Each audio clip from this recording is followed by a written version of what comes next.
Welcome once again to Hunter's Entertainment on Twitch.tv. My name is Noxweiler Burf, and tonight I will be your game master and guide through a dark and challenging world of survival horror. Tonight, as we do every Tuesday evening, we are playing Outbreak Undead. This game is not for the faint of heart, and I, as the game master, have already confirmed consent with each and every one of my players. Our lines and veils have been very firmly drawn, and we have safety protocols in place to assist and protect everyone at the table tonight. Of course, we ask you for your consent as well. We encourage you to read the content warning very closely. This game offers us all opportunities to explore dark themes and to shine a light on the human condition in the safe confines of our imagination. But that takes imagination and bravery. It takes support and understanding. It takes cooperation and care. Not just from myself, but from every person here, including you. You see, not every character is being played with the same objectives and motivations. Some are working directly against one another, and others are in communication with dangerous outside forces. Simply put, these characters can come to odds with one another, and the outcome is wholly unpredictable. Within our world of post-apocalyptic nightmares, there are no magical swords to be discovered, no valiant knights to come to your aid, no castle walls to hide behind. The dangers within this world are far worse than any of that. Here, real danger wears a face that is very familiar. It's a face that died a long time ago. It's the echo and the dying gasp of a civilization that was once ours. Something so close to us, and now seemingly so far away. Humanity, brought to the brink of extinction, is willing to do anything.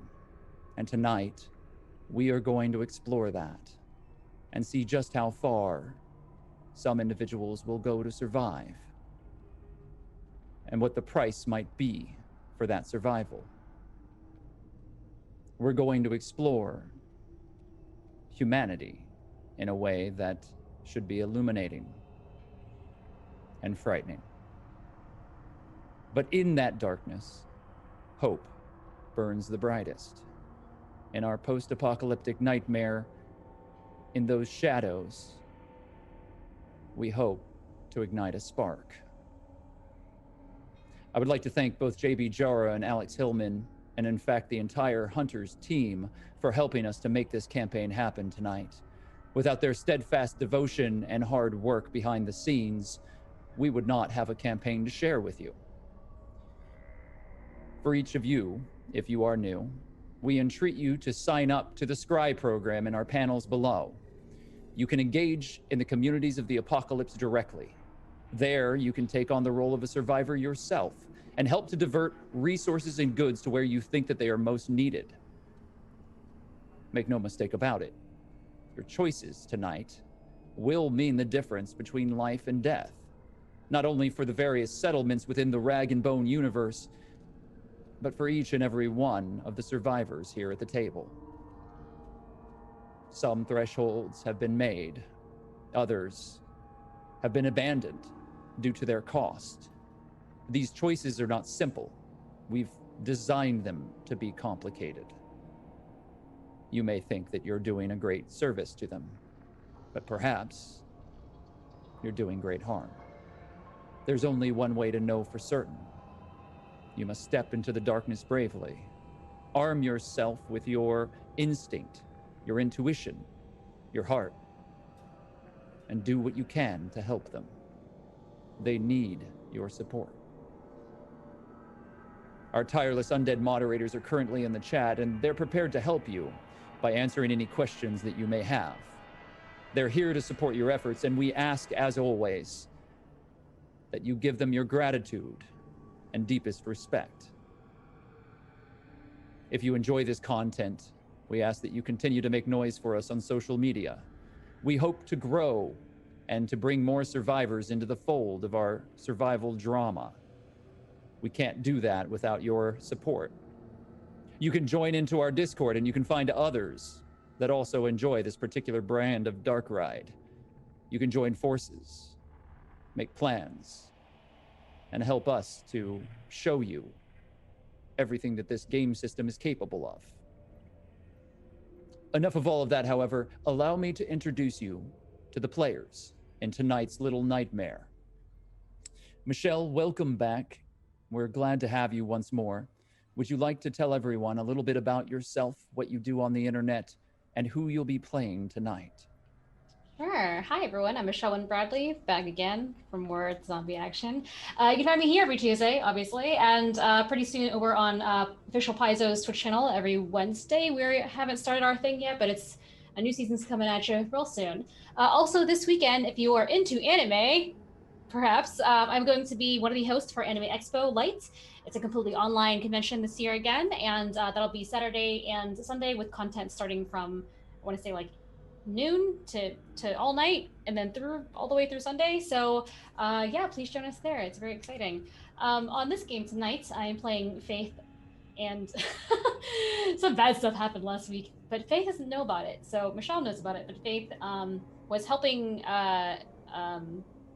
Camila was having a real bad time, so I was sort of down near the car, assisting her, trying to get her to wake up again, and like snap back to it, while everyone else sort of ran off to help with the shouts and screams of a big old question mark, and I don't know what that is yet.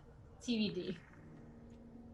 It is a question mark with a very dangerous answer, but we will get to that soon enough. Markia, welcome back. Would you like to tell everyone a little bit about what you're doing on the internet recently, where they can find you, and who you'll be playing tonight?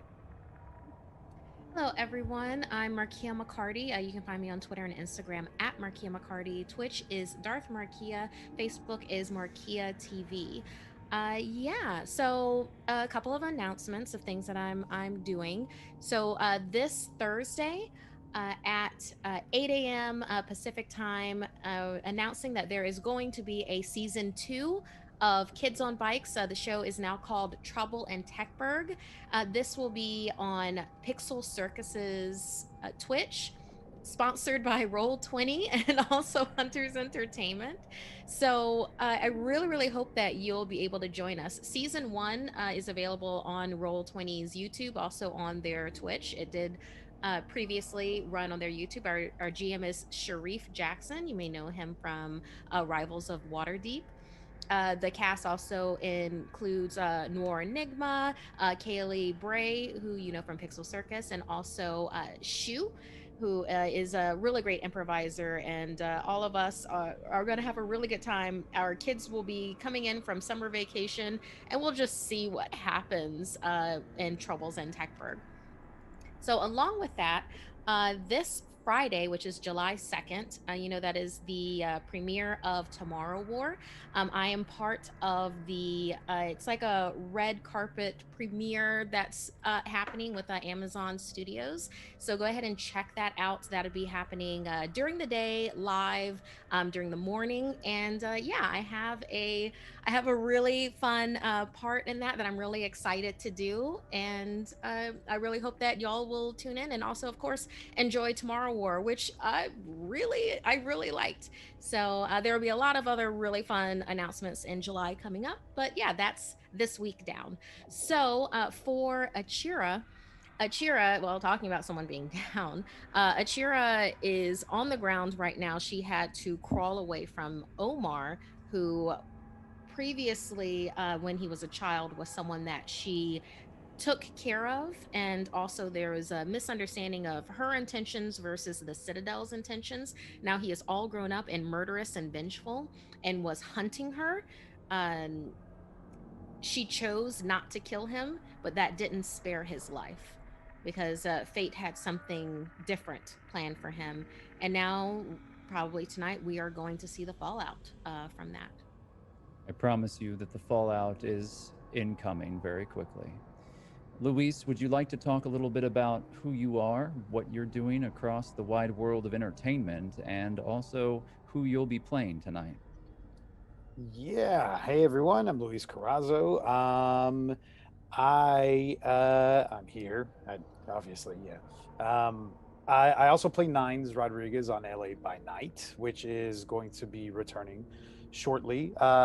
I was going to say that I'm not now that I had my festival with of Hearts and Castles in Palm Springs, which was our first in-person one, that I leave that out of this, but I'm not, because it's getting into other festivals and they're virtual. So I'll be announcing that in case you weren't local or haven't seen it yet. I actually know a couple of you guys have reached out to me to tell me that you were able to see it. So that's pretty awesome.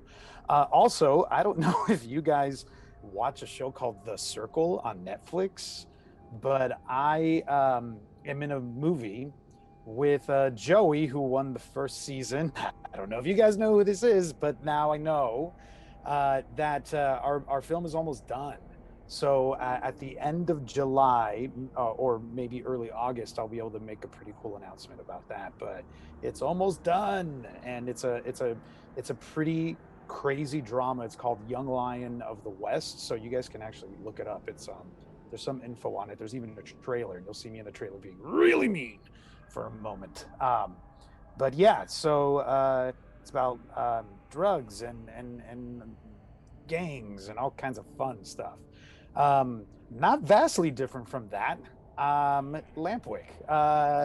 Last time, Lampwick is somewhere in between in terms of his perception of what transpired at the end of last time. So Lampwick was getting closer to where the commotion was coming from, this stuff that was happening between Omar and Achira, was able to hear a couple of things.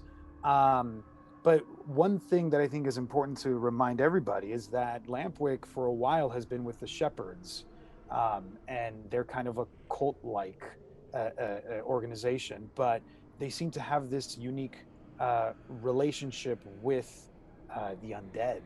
And for a while, these two sentinels were traveling with Lampwick. One of them is still here with the party, and that sentinel was participating in some of what this commotion was.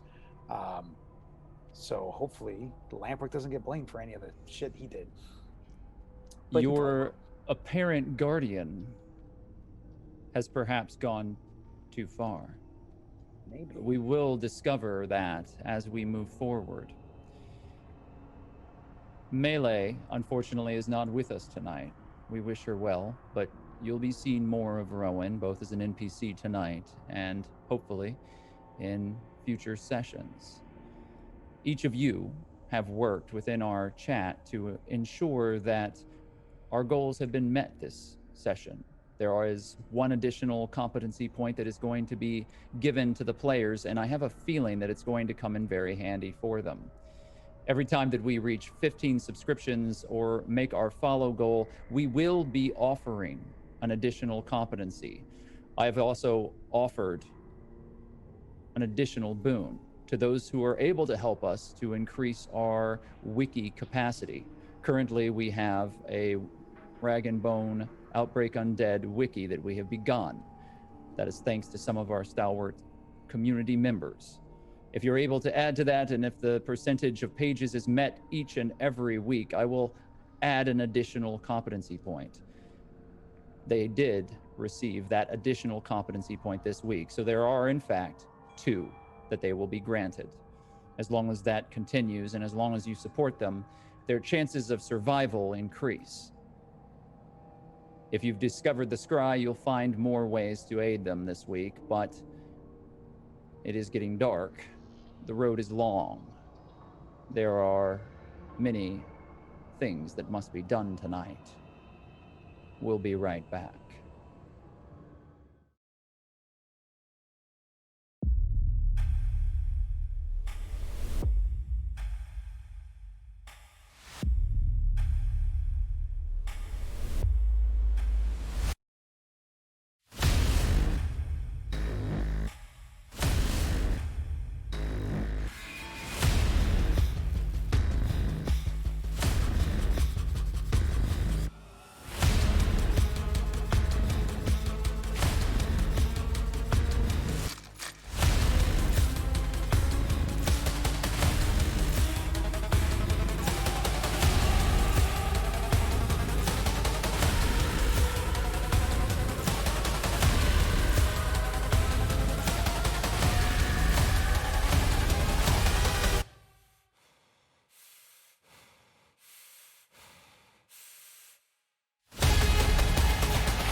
The world ended on Monday, May 29th, 1995.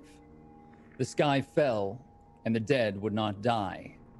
Civilization quickly collapsed, and the sickness spread like lightning to even the most remote reaches of the world. They called it many things, but it started out simply as another round of the summer flu. It became something far, far worse. H195, commonly called the Legacy or the Reaper's Kiss, was even more deadly once an individual who was infected passed away. Once dead, they rose. They did not find peace. They were not laid to rest. They became ravenous, rage-filled mockeries of who they once were in life, and they attacked their loved ones, those closest to them. The world broke out into chaos. The dead multiplied. At first, it seemed as if no one was immune to the airborne strain, but eventually it appeared that 0.01% of the population had a natural immunity. However, even those lucky souls couldn't withstand a concentrated introduction of the virus through a bite or a deep scratch or blood-on-blood contact. There was no escaping it. No shelter. No way to survive easily. The end of days were like wildfire, and throughout the world, people sought sanctuary where there was none to be had. Entire cities burned to the ground. Everything fell apart. The world was pulled away from itself. People turned on people. Those that were not infected fought desperately for whatever scraps of comfort that they might be able to find.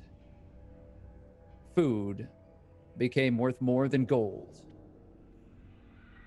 All of the governments of the world collapsed, and everything that was left behind had to be fought for, tooth and nail.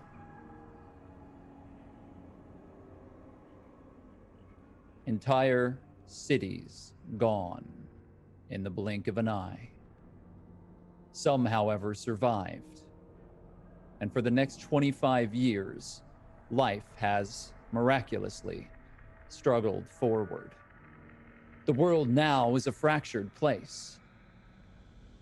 Wide swaths of wilderness, speckled with small, struggling settlements and communities. These communities have desperate need for goods and services that they themselves cannot produce or provide. And so the rag and bone do their work.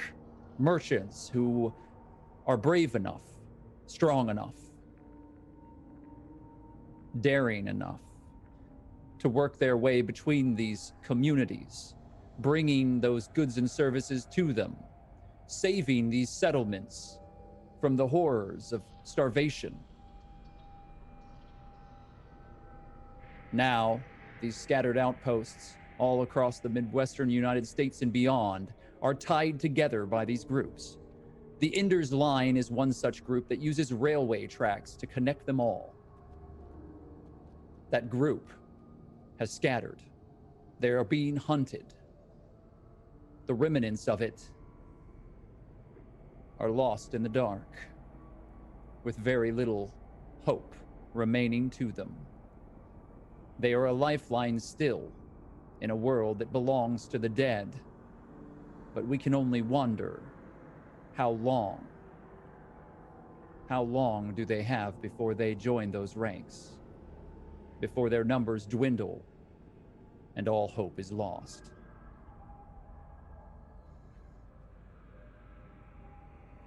Faith. You are lying down in the cool grass. It brushes against your face. It's on the palms of your hands. You've removed your utility gloves. And for a moment, the warm sun on your back makes you forget your mission. It makes you forget why you're here. Out in the middle of the wilds of the breadbasket, on patrol with your unit, traveling with the Citadel. The breeze is fresh. It's summer, not so long ago. A scattered field of dandelions have sprung up around this field, and they've already molted. There are tiny propellers of white and gray that are blowing through the air. For a moment, you forget your mission. You forget why you're here. You just take in the freedom of this place. But then the static of the radio buzzes next to you. You feel the presence of your commanders near you. Foxtrot, come in. Foxtrot over. Do you have eyes on your recon target? Nope, not yet. Still looking. Copy that. We've got Echo incoming. Oh, okay. All right. Received. Stay in your position. Command is coming through. Do Copy not that. engage with any outsiders. Copy that. Oh, all right. Yep, copy that. As you lie there, you hear footfall behind you. Someone is clumping their way up the hilltop to where you are. Lying next to you is your rifle. It is a semi-automatic rifle that you've carried with you now for as many years as you can remember. It is your training weapon. You were offered an upgrade, but you decided against it. The barrel is secured. The sniper sight is in place, but everything else is just sitting before you, spread out carefully as you've been trained. Your magazine, your map, your compass, and a signal flare should you need it, only to be used in the most horrible of situations. If things were to go utterly foobar, that is when you signal, never before. These are the bases for what you have been trained by the Citadel. They have taught you year after year how to survive out here. And you've taken many of these missions. You've spent many hours in the field. You're further out from the Citadel proper, at least a day's travel. But the breadbasket is very broad. It is where most of the food is produced for the entire region. And it's up to you and the rest of the Citadel to protect that production line. There have been marauders and raiders, thieves. There are those that would threaten the survival of not only the Citadel, but all of the other small communities that the Citadel protects. Your job here, as always, is to secure, protect, and defend what rightfully belongs to the Citadel. The footfalls behind you grow louder. They're quiet still, but you hear them. They're familiar to you. You recognize them immediately as Omar's. His combat boots squeak ever so slightly on the left heel. They're old, but you all make do with what you have. Still, in quiet moments like this, when he approaches, no matter how quiet he tries to be, you always sense your adoptive brother coming towards you. What do you do? I pretend like I don't notice him, and I grab like a little rock and I try to fling it over to like hit him without him noticing I'm throwing it. Yeah, you palm a rock and you toss it towards him. I'm gonna go ahead and make a spot listen check and see if he's able to see where you have thrown that from. Omar stops, draws his pistol, and turns quickly away from you to the other side, and then looks down and sees the rock. He smiles broadly. Boom, idiot. He laughs broadly and pleasantly. His eyes are alight with life. He looks to you with a certain amount of pride in this trick that you've pulled on him. Omar is now very much a crucial part of the infrastructure of the Citadel. He has become a soldier that is respected. However, you, being younger, have in fact been earmarked by the Citadel for leadership. It is something that you know nags at Omar slightly, simply because he has always been protective of you. But he's not quite your equal when it comes to making decisions in the field. He takes orders well. You, sometimes to your detriment, think outside of those rigid standards. You're willing to take risks. You break rules. It has been sometimes problematic. It has put you at odds with the lieutenants time and time again. But it has become clear now, as both you and Omar grow more and more ingrained into the society of the Citadel, that you have a future here. Leadership. You can be someone that matters. Your entire life has been tethered to these people. You know nothing else. And the military standard that has been adapted works. The rigid lifestyle has afforded a great many individuals survival in life where there was none to be had before. Omar's head is closely shaved. He runs his hand against it, and his dark skin is glistening with sweat, but he rolls down closer to you and looks over the ridge before asking you, "What are you seeing out here? Anything?" No, there's nothing here. There's no other humans around here that aren't Citadel that want this food. And I mean, I think we're just sort of looking out for random bears and the occasional Romero wandering through. Have there been Romeros? Not today. This isn't like Riggs. I don't feel like he would send us out here if there wasn't a legitimate threat. This seems, I don't know. It seems like a waste of our time. Yeah, well, there's a lot of things we don't understand. Just gotta follow orders and get through to the next day. This is kind of nice, actually. Not great. Like, it's kind of boring, but also take a nap out here.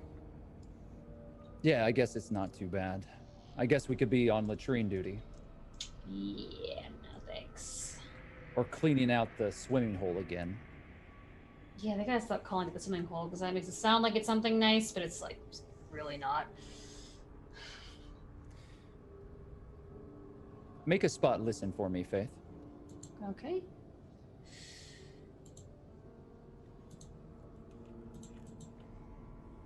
Oh, 2 successes. All right, 2 successes is very good.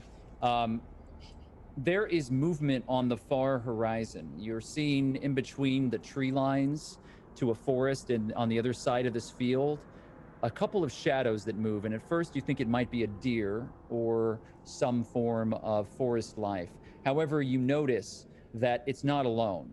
There are at least 3 figures. They're hunched over and they're moving fairly close to the ground. What do you do? Oof. I grab my gun that's on the ground and load it. And and I sort of assume like a sniper position, like lay down and just look through the grass to see if I can tell what it is as it emerges. Mark it down. Incoming. Immediately, Omar, your brother, becomes all business. He rolls over and also draws a weapon and has it at the ready as he stays close to you, allowing you to use the sight to look forward. You begin scouring that horizon line and you mark your targets, these three shapes that are moving along the tree line next to the field.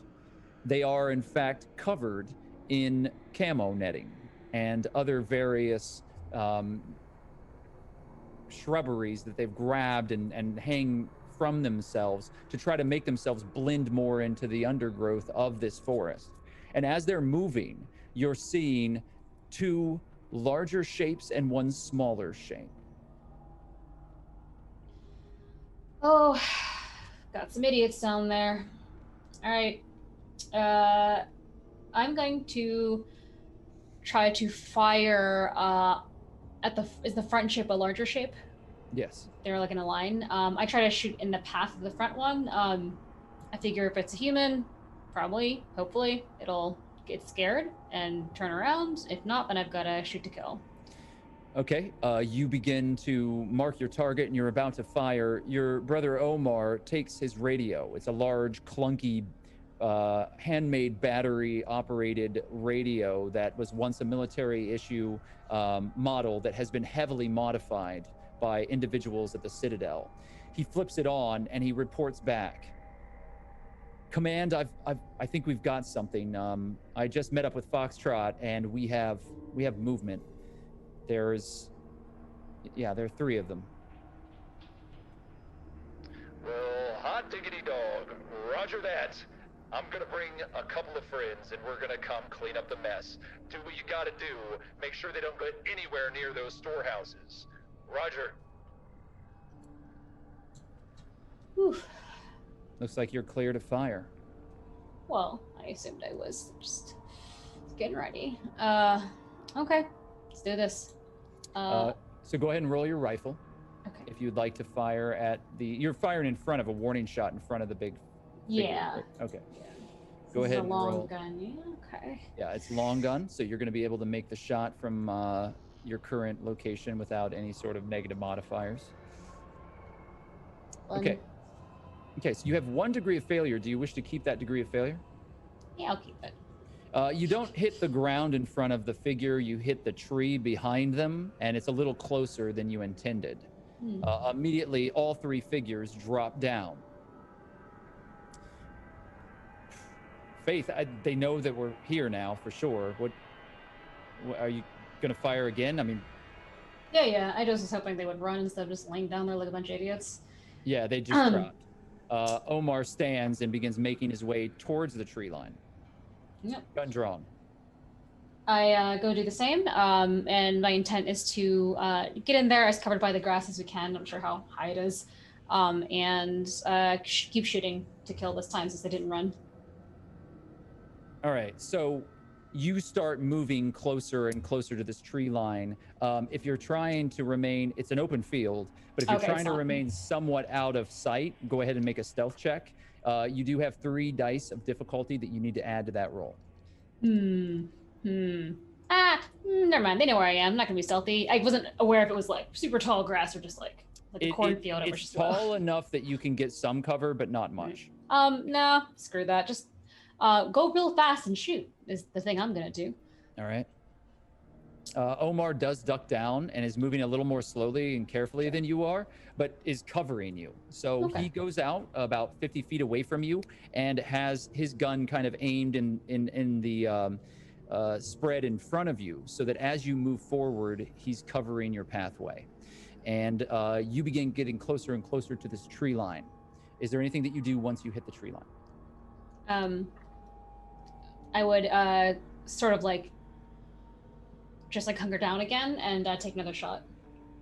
Okay, you do not have a target because they are not currently visible to you. You just saw them drop. Okay, wasn't sure if they were still visible. No.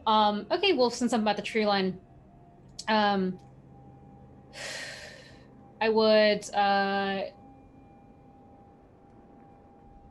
try to get a little higher. So I know we're doing a lot of tree climbing in this game, but I'm try to like just hoist up, like not like fully scale a tree, but get up like 4 feet or so to see if I can see down on them. Okay, so you're going to find a tree with branches that are kind of close to the root line, and you're going to use that just to get yourself a small step up about 4 feet so that you can scan the nearby area, correct? Yeah. All right, so go ahead and make a spot listen. I am going to give you 1 black die of difficulty to your spot listen. Okay.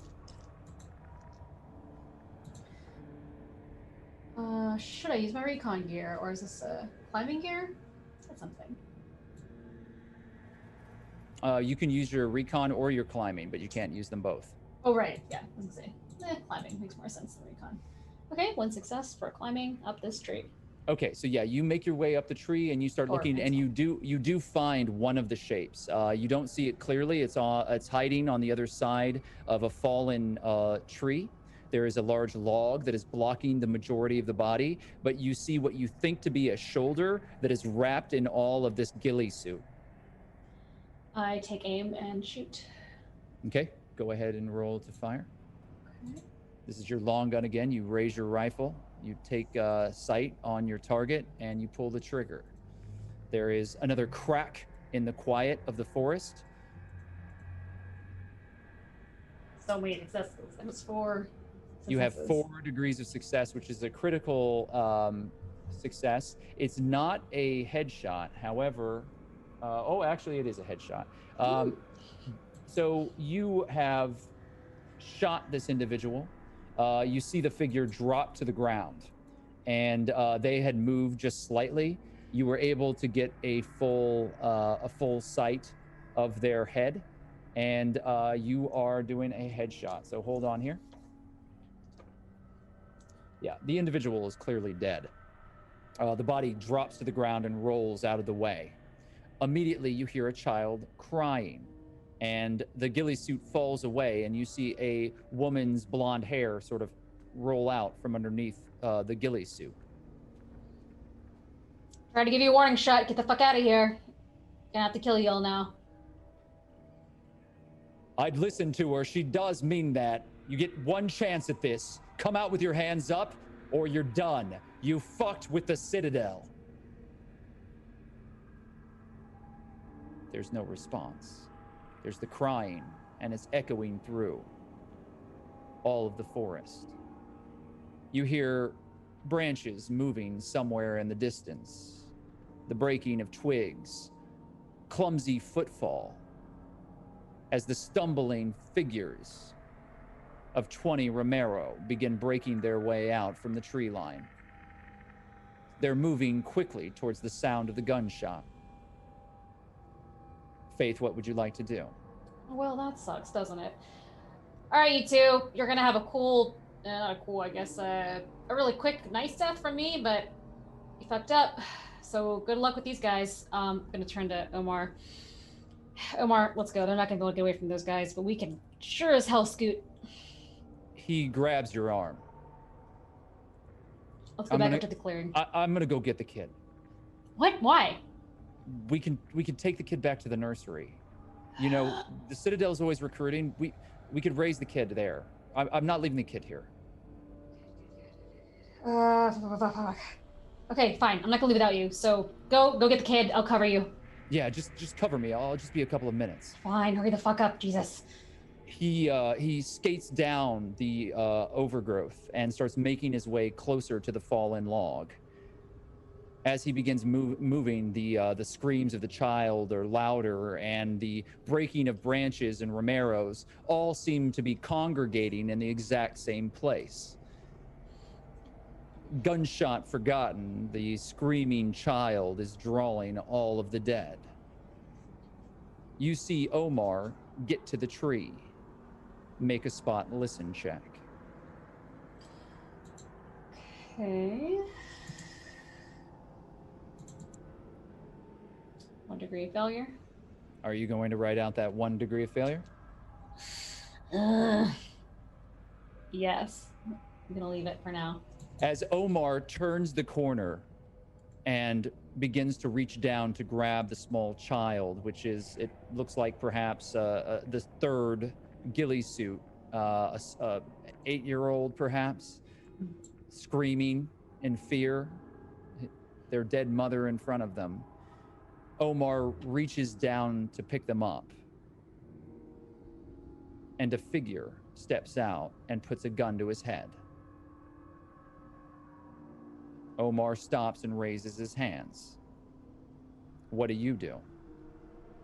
I aim to shoot the figure that has the gun to him. All right. You take aim once more. The sight works its way. You have a clear shot on the individual, the larger ghillie suit that you fired at before. That's 1 degree of failure. I'll spend some competency. I'll make it 2. I'll spend 2 to get to 1 success. 1 degree of success means that you are going to hit your target, though it is not going to kill them. You have grazed your target. They immediately move forward in a gesture to grab on to Omar. But as they do, your shot goes wide and it breaks into their shoulder.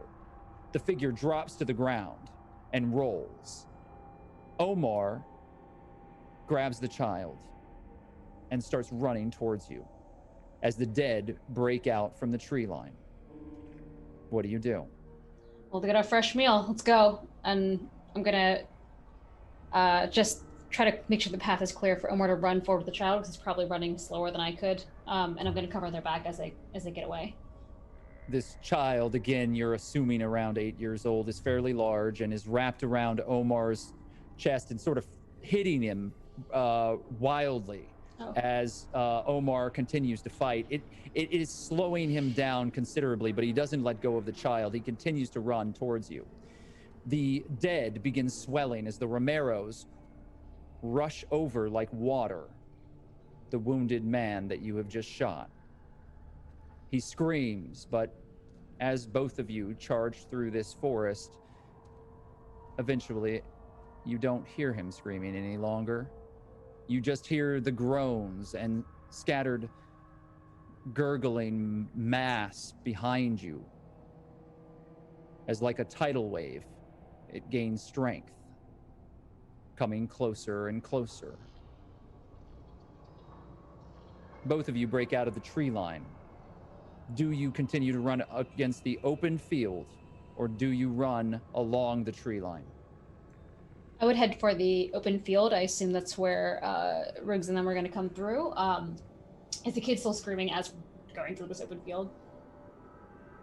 The kid is screaming the entire way. All right, Omar, you gotta shut that kid up. Come on, let's make for the field. But if she doesn't be quiet in, like, I don't know, 3 seconds, I'm gonna have to slap the shit out of her and make her pass out. Sorry. I've got her. It's fine. We're not leaving her behind. Hold her mouth shut. I tried. She keeps biting me. God damn it. Do I have my... I don't know, how much would it slow me down to take, to grab something in my med kit? Everything you do matters in this moment. There are at least 20 of the dead behind you. The Romeros are gaining on you. It's up to you what you want to do, but if you take something from your medical kit and try to slow yourself down to attend to the kid or Omar, it will have consequences. All right. How close are they behind us now? Just...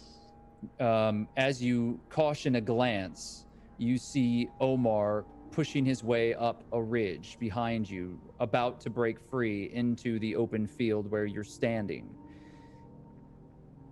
More of the dead have poured out from his right and his left. There's more than 20. There's probably closer to 50 now. And they're moving with determination, stumbling forward very quickly. Oh, fuck this. I'm gonna go back towards Omar, and I'm just gonna pry the kid off him. He hands the kid up to you from the ridge. You now have hold of the young girl. She is furious, and her face is streaked with tears, red with rage and terror. Immediately, she starts hitting at you, swinging wildly. I yelled at Omar, "Go on ahead. I'll take care of her. Don't worry about it. Just go." And All right, I'll take care of them. Just go. Okay. And he fires a couple times into the crowd that's forming around him and begins crawling up, grabbing onto roots and dirt and pulling himself up this ridge. I take just 3 seconds. I turn to this kid. I look at her. "Hey, you need to shut the fuck up, or I'm gonna throw you to the Romeros. Do you want that, or do you want to live? You've got 2 decisions. Be quiet, follow me, or go die." I feel as though that is an intimidate. I'll have you roll that and see how effective it is. Intimidate. I have never used this spell. Here we go. Whoosh. There are no dice of difficulty or anything. You have 1 degree of failure. Yeah, now, sure do. if you'd like to write that out, you may, or if you wish to use something, you can. Using a lot of competency really early. I'll use 2 to make that 1 degree of success. To make it not, unless that doesn't do anything. Frightened, the girl quiets and looks at you with a simmering, furious hate.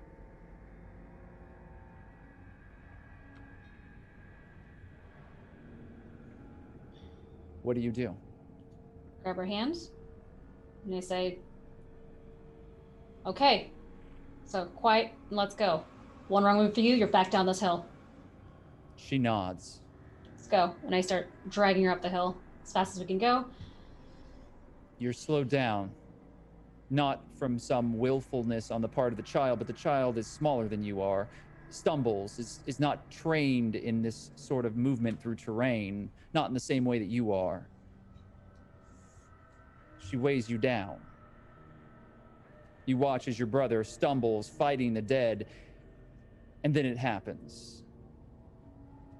You see the makeshift patchwork jeep round over the hill, and on the top, a large machine gun begins firing as Riggs and a number of the other troops begin clearing the dead out from behind you.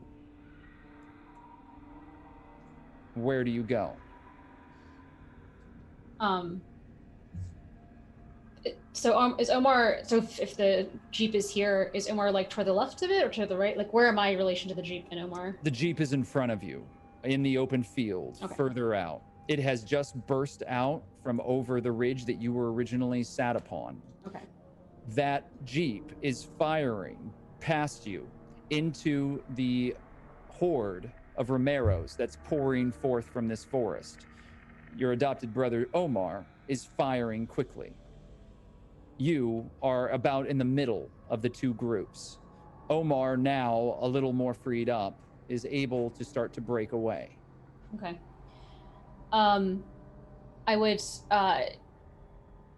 make sure the girl gets up past where the ridge line is for the clearing. Then as soon as that is done, go to check on and make sure Omar has made it towards the Jeep. Yeah. So you make your way up. The girl is met with a number of soldiers who help her onto the back of the Jeep. Omar is still making his way back, firing behind him every once in a while, but it looks like he's going to make it out. Riggs looks to you. He's chewing on an old cigar. What the holy hell just happened? Like normal Romero stuff, honestly. And hey, new meat. Good for us. More candidates. That was Omar's idea, to be honest. But yeah. What happened to the thieves? Well, they're super dead. Yeah. The girl was kind of part of them, but I figure she's so small and like, what, 2 years she won't remember this had happened, so. Damn it, baby Faith. I was gonna make a big old sign out of them. We were gonna put the bucket on their heads and we were gonna put them out by the road. Let everybody see what happens when they fuck with us. Okay, well, maybe you can still fly their head in there later when the Romeros clear out. I don't know. It's not the same if they don't die by the locusts. It's not the same. I mean, I killed one with a gun, and then yeah, she probably got it eaten too. Nah, it's all right. It's all right. Well, you got him, I guess, and I don't know. This kid looks like a real spitfire, so I guess we'll see what turns out. That's something. Riggs, without saying anything else, turns and just continues to fire with the others into this crowd of the dead. Your brother comes back. He's covered in sweat, distraught.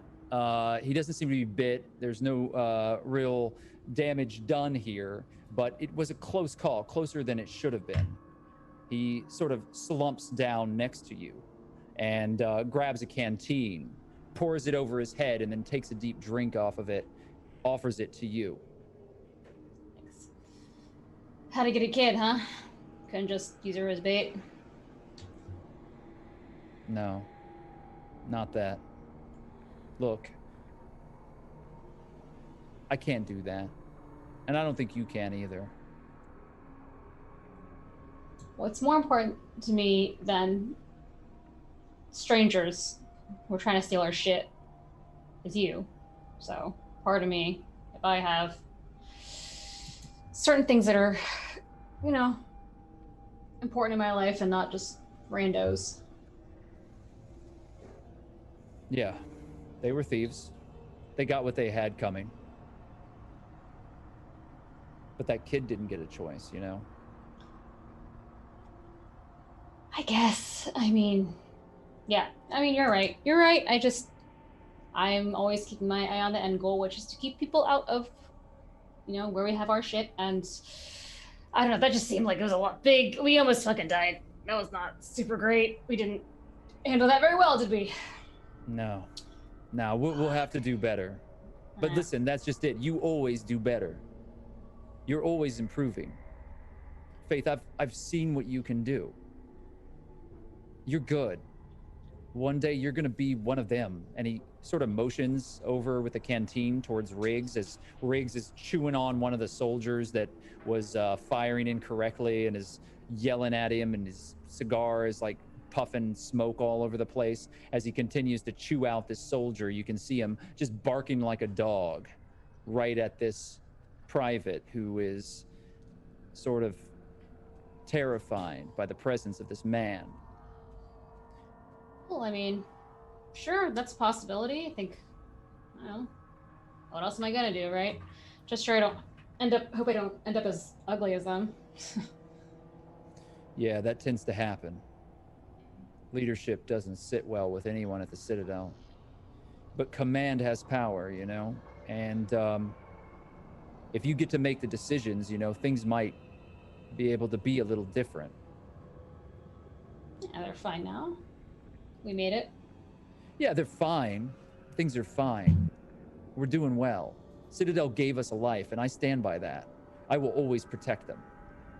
But what's more important to me than anything is you. I'm not going to let anything bad happen to you, Faith. I know. I'm looking out for you too, even though I'm like your little sister, but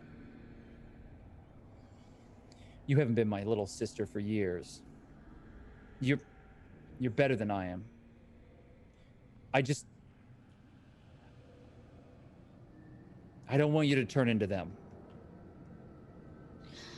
I promise I will not turn into an old man that smokes cigars and swears and spits every time that he yells. Well, that's a start, I guess. Rowan's not much better.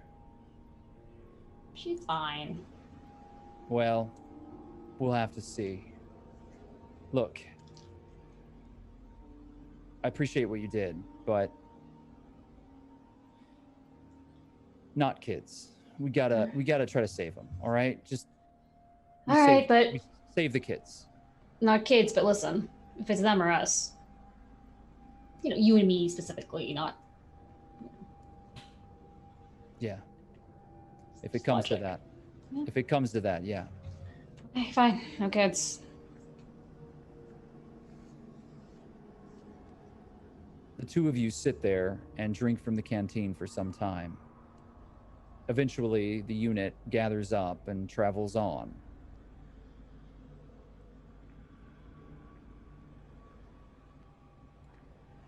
Achira.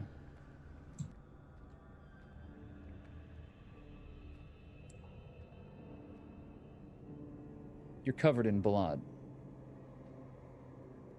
It's sprayed everywhere. Across the leaves, the underbrush, the tree next to you, your face, his blood.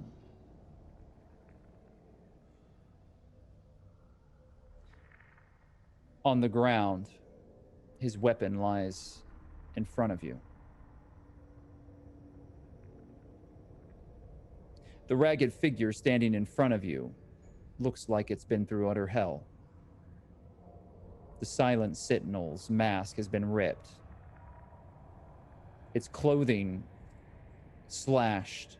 Heavy wounds are pushed through the pale flesh underneath, and you see a black tar-like substance all across that body. Pale skin. The face is a network of veins, purple and blue. The mouth sewn shut. The eyes gray and dull, but very much alive. There is intelligence behind them. The figure stands over the body of Omar. His throat has been opened. The last gurgling breath has just ended. He's lifeless. And the hook blade in his hand, the sentinel's hand, drips heavily with dark red blood.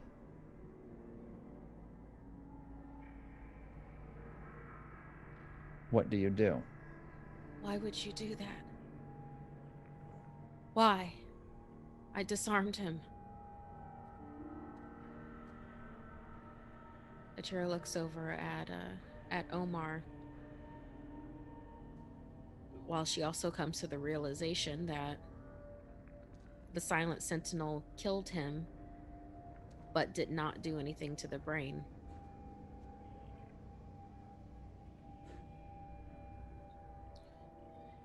She's gonna stand with her gun, step out of the woods, and look over at the party. What does she see? You see Rowan. She was crouched. Her weapon was drawn. She's looking to you and back at the sentinel. Behind her, you see Lampwick. Lampwick, you see all of this before you as well.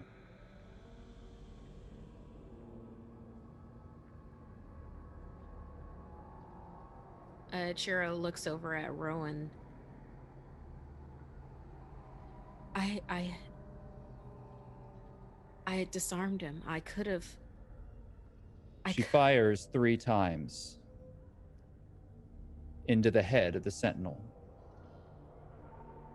The body jerks, hits the tree, and drops into the underbrush. Rowan stands and reloads, covering herself as she moves to the place where the sentinel dropped. What do you do, Lampwick? Ooh. I just see all this unfolding really fast, and I carefully approach Achira.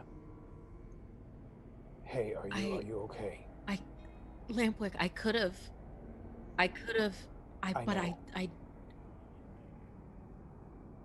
This is not on you. Why? It's okay. Why? Come on. I disarmed him. You did. And I think he was protecting you. Protecting me? Yeah. Why Of course. Why would it want to do that? I'm not a shepherd. I'm gonna go see what's left of him. Are you okay? Are any of us? You know the answer to that. I'm Are you gonna come with me, or are you gonna stay here? And then he gestures to Omar. I'm going with you. We have time. I can't right now. I'll go with you. I grab Achira and I look around to see if anyone else is even nearby. Rowan is out of sight, right? Rowan seems to be tracking down the sentinel as it dropped into the underbrush and rolled down an incline deeper into the forest. Achira, and I will go to Achira, and I'm going to expose where I was bit. No, I Look, can't. No. I can't handle that I know. right now, Lampwick. But you can. I can't. Achira, but you can, and you have to, because I don't know how much time I have. So look, a lot of shit happened just now. And if I can keep it together knowing that this is what it is, then I need you to as well. We only have so much time, and I don't know how much it is, but we need to straighten this shit out. So, do you need a moment with him before we go and see what's going on over there? No. You're gonna be okay. And I put my hands on your shoulder and I search and look to try to get your eyes looking straight at mine. You're gonna be okay. And I'm gonna make sure of it, but I need your help in order to do it.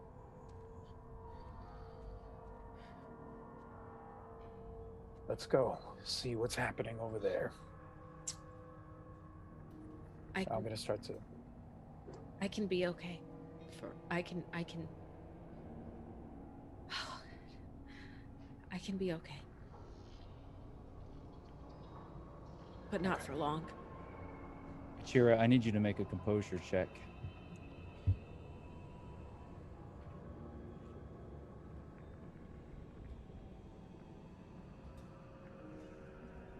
Are we in any kind of formation right now? You are not. The formation has been broken. And it's not been declared. Ha!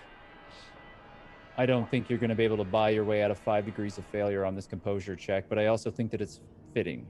I think it's super fitting. So let's work together, Achira, to determine exactly how this plays itself out.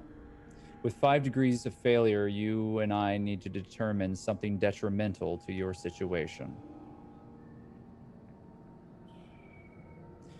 I'm going to suggest catatonic. You don't respond, you stop responding, you go into shock, and all you can do is sort of react to what is happening in the moment, but in a delayed manner. Okay. Do you have a counter offer? I very much like in shock, and maybe also we'll take an additional speed dice on any interaction until she comes out of it. Agreed. I think for right now she's going to follow what Lampwick says and does, as opposed to striking out on her own. The other side of that is her just flipping out and running right now. Those are your choices, but I think it's safer. It's your choice. Running is an option. Deciding that you have to get away from everything and everyone and panicking effectively. Catatonic means that you will kind of mindlessly follow Lampwick right now in shock and not really reacting to anything else around you. You will have the speed die that will be added to everything that you do. And there will be certain actions that I will probably not allow you to make. So spot listen checks, things like that, I'm going to skip over until you come out of it. What do you think? Yeah, I think she's still going to interact like talking with people, but at a limited Sure. capacity. Yeah, I'm going to let you role play that. I'm not going to try to impose on that, but I'm sure you'll figure it out. To be honest, if we decide to have you run, given your situation where you are, given the opponents that you've just faced and what they do to their environment, it would probably be a death sentence for Achira to run off into the woods without any sort of support. I think she'll, for now, docilely follow Lampwick. All right. I think that does make sense. If we change that and we decide that you start to come to and we want to change that to a bolt action, then we'll do that. So Lampwick, Achira does follow you, but there's a glazed, sort of lost look in her eyes that you see comes across her, and you know that she's barely hanging on. Got it. I'm gonna make sure that I stay close to her, so that might slow me down a bit as I catch up to where I think Rowan and the Sentinel might be. But I will take the time to make sure that that she's still with me, making sure not to leave her behind. Rowan? Yeah, I'm here. You hear her as you pass over this ridge, looking down. You see a gnarled mass of roots and leaves and a body, like a broken marionette lying on the ground. Standing over it is Rowan. She looks up at you, the scarred half of her face maniacal in the very pale light of this situation. Rowan, one sec. I know you have every right to do what you did and what you are probably about to do, but this is a chance for us to get to look at what this is, because I don't know, and I think we need to know. Now, see, Lampwick, sometimes you impress me with your intelligence, and sometimes I think, how did a motherfucker so stupid survive this long in the apocalypse? I ask myself that every fucking day, but here I am. Must be that winning smile I got. I'm not in a joking manner. I'm not either. So let's cut the bullshit and let's take a look at what this thing is. I'm shooting it again and again. Dead? Is it's it not dead for real? breathing. I think it's been dead this entire damn time. Right. It didn't look dead. This it knew what it was doing. This thing isn't one of us. No, Rowan. And I'm going to approach very carefully. Rowan, I don't think any of us understand what this is. This is something in between. You know that they've operated with intelligence. We've seen them have a kind of awareness. And I'm going to start to approach him. And Rowan, look. And she's going to draw her gun back, and she's not just covering the body on the ground any longer. She's pointing it at you as well, Lampwick. Not in a way where you feel that she's going to immediately start pulling the trigger, but you can see that she's covering now the entire situation as she takes a couple of steps back. My hands are up. Look, Rowan, there's been a lot of noise. We don't need to turn on each other. I've never done anything to you that could ever suggest anything other than the fact that I'm on your side. Now, I'm asking you to use your logical, reasonable mind. I have. The talking ones. What do you know about them? I don't know that much. I know that the shepherds see them almost as if they're still alive and still human. And for whatever reason, They're with the shepherds. the talking ones, I've seen some there with them, yes. There was one that tracked me down, that said my name, that talked. Yeah, they have some there. And they talk. I haven't been able to learn too much because I'm still trying to get them to trust me enough. And I'll tell you, there's something to how they are with them. Achira, did you feel threatened by the Sentinel? Have you ever, the one right here, and I point to the clump of a body. Achira moves around the body, further away from Lampwick, more on Rowan's side, like if they were like a kind of a triangle around the body, and then she just stares down at it silently. All this time, Rowan, I have been trying to build the bridge between you and the Citadel and the Shepherds, and this is one of the reasons why. Because this is an understanding that they have that you and the Citadel doesn't. And I want you guys to have that. This has been protecting me. This has never, they've never threatened any of us. Look, cowboy, that fucking thing down there wasn't protecting you. It was protecting her. And how do you know that? I saw what it did to fucking Omar. So you admit it then.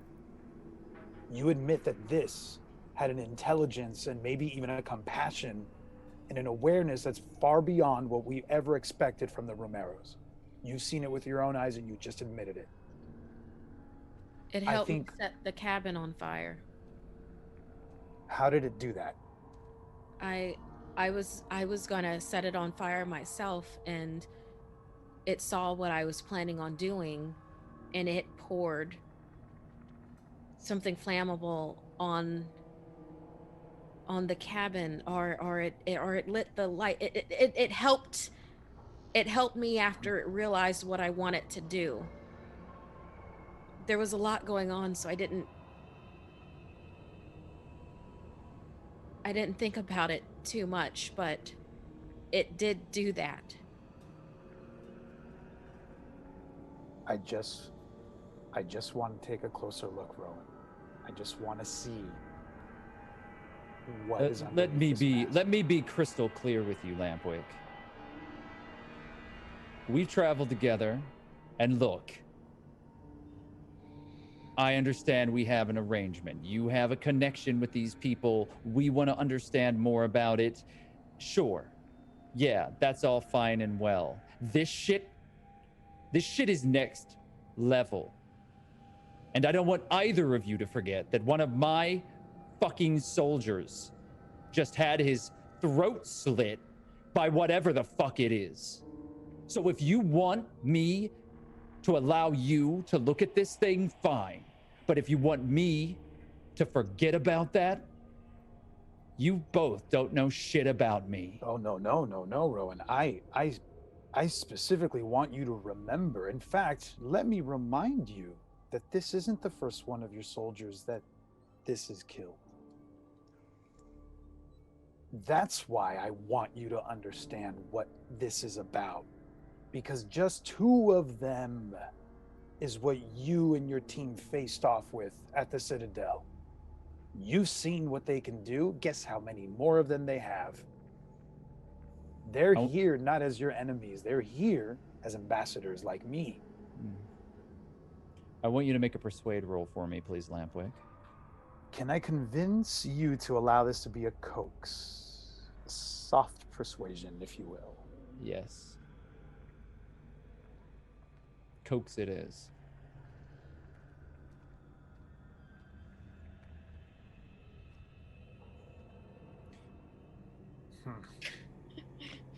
Bullshit Jesus strikes again. 5 degrees of success. And I know you have additional abilities which would amplify that regardless. Right. Well, congratulations, Lampwick. You have managed to defuse the bomb that is Rowan. She isn't friendly. You've moved her into neutral, but she is allowing you both a lot more breathing room. The gun lowers, though she still has it on her, ready to draw at a moment's notice. I'd like to, if I can, take that and piggyback off of that. And Rowan, we have Camila and we have Faith. They heard the shots. They don't know what the fuck is going on. One of us needs to go and let them know that at least we are safe and defuse the bomb that might be showing up here any second, Rowan. We have to work together on this. I'll be right here. I just want to look. And I'm going to kind of like take the She draws the gun back up. No. Both of you, up the ridge. I'm going to go let them know what happened. You're going to wait. We're going to go look at this thing together. You're going to keep an eye on it from a distance. I'm not letting you get near it. You got it. That's the deal. That's all I've got for you. All right. Fuck. We'll be right here. Yeah, she begins climbing back up. And so she kind of keeps an eye on the two of you. You're about 50 feet away from the body, and it's just lying there. It looks very, very dead. Rowan definitely put the bullets directly into this thing's head, but you're not seeing the wound marks very clearly. And all that is around on the leaves and the undergrowth seems to be small pools of what looks to be black bile. If whatever I notice, I point out, since I noticed that Achira was not all together. Any little Achira doesn't, like, Achira's just sort of there, you know, floating next to you. In fact, you have to grab her and kind of pull her away from the body when Rowan kind of makes that order to you. And you do so.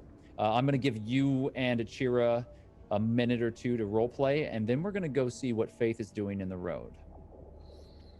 So I'll guide Achira kind of where Rowan said we needed to be. Achira sits down on a stump and is less alert than you've ever seen her. She usually has like this background alertness going on. She's just kind of sitting there staring at the body, her long guns across in her lap. She looks up at you and she's looking at you. I am going to kind of squat down and square myself right in front of you, Achira. Achira, look at me, look at me. I need you here. Take a deep breath. Look at me. Don't look over there. Don't look at that. Just stay here with me. I want you to remember all the stuff we've been through. The people that we've traveled with. Think about Juniper. Think about what we owe all of those that were with us. Just take a deep breath. Okay. We just have a minute or so. Rowan's gonna be here. I think we're okay. I think that she was there. She saw what happened. Nobody thinks this is your fault. They'll blame it on the Sentinel, and he's the one that killed Omar. But I'm telling you, this Citadel and these survivors are not going to get very far if they don't start trying to find some kind of common ground with the Citadel, or at least try to understand what these things are about. I was just going to get medicine. What did you see? It's still in the road. You said it didn't. You said the sentinel didn't look dead. I would have never guessed that that was under its mask. I would have never guessed that. Was it? It had almost like military precision with how it moved, on the roof back in Citadel, how it moved on the roof here at the Marauder cabin. It moved with purpose and stealth. I didn't even know it was there, Lampwick, when Omar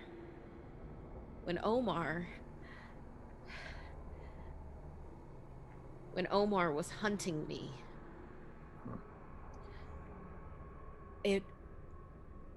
I've only seen Digger be that silent.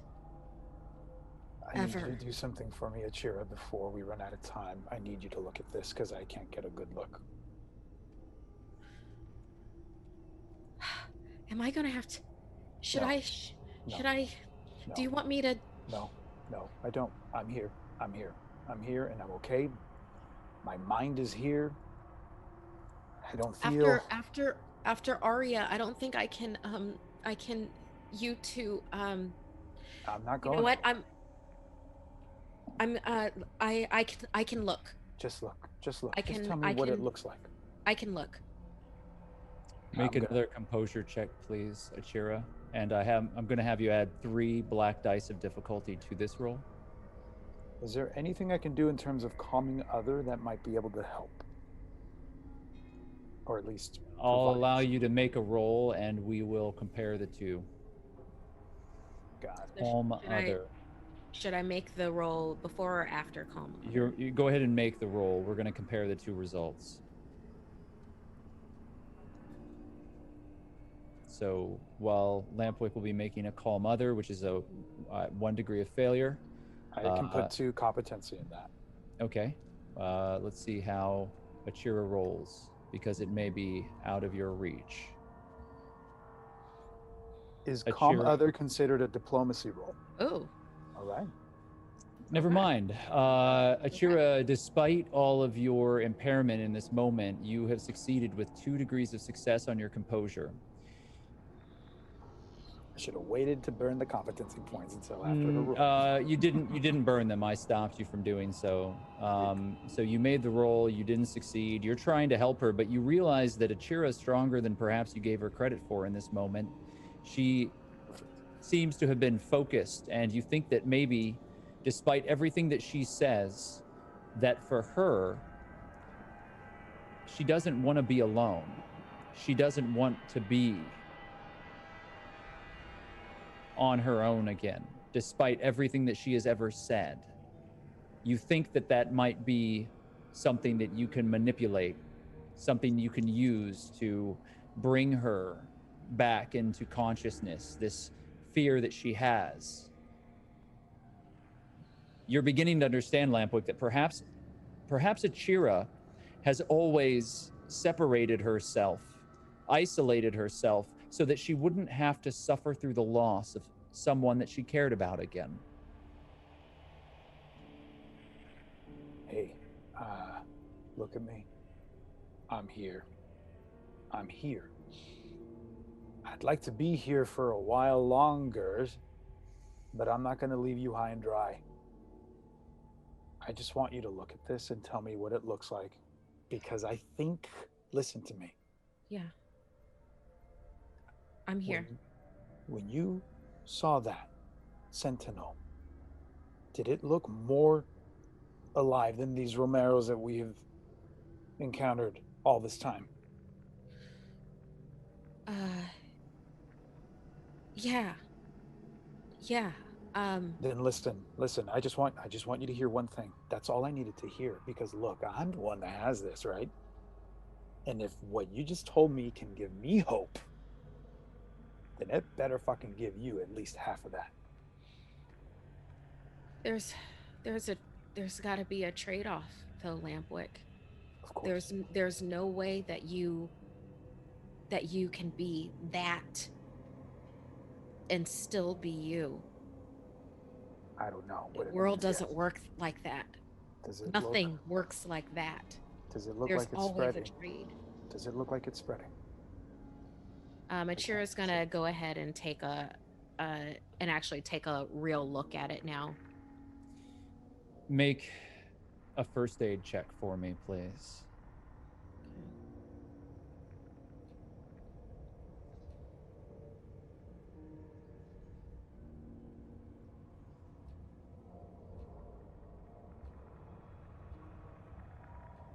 Oh, I still had the 3 black difficulty dice in that. Can I re-roll that? Your composure you made, so you're able to interact with this. However, your difficulty remains the same due to the 3. fact that you're still suffering from the shock. Yes. So it is 3, it would be 3 dice of difficulty. You have 4 Well, degrees of failure. yeah. Do you wish to do anything to mitigate the 4 degrees of failure? Well, all I'm doing is taking a look at Mhm. it. You're not going to hurt him. It's not going to have detrimental effect. It's just not going to give you any accurate information. I can take a little bit of the edge off on it. Like I could do 2 competency points if that seems like that will make a difference. I'll tell you with all transparency, my friend, you can take 1 off and then it will not be catastrophic, and I will not tell you the wrong information. I will just tell you you do not know. Okay. So you'll spend the single competency? Yeah, I don't want to give wrong information. Well, this is just a look, and like the yeah. you know, As you look at it, it looks bad. The wound is clearly inflamed. There is a heavy network of veining around the bite. It is covered in gore. You use a little water to wash it off, and there is a tooth still stuck in Lampwick's arm. Achira takes that out. Looks over at Lampwick to see if he's looking, and then tosses it into the forest. Otherwise, you're not seeing a large amount of difference in Lampwick's appearance.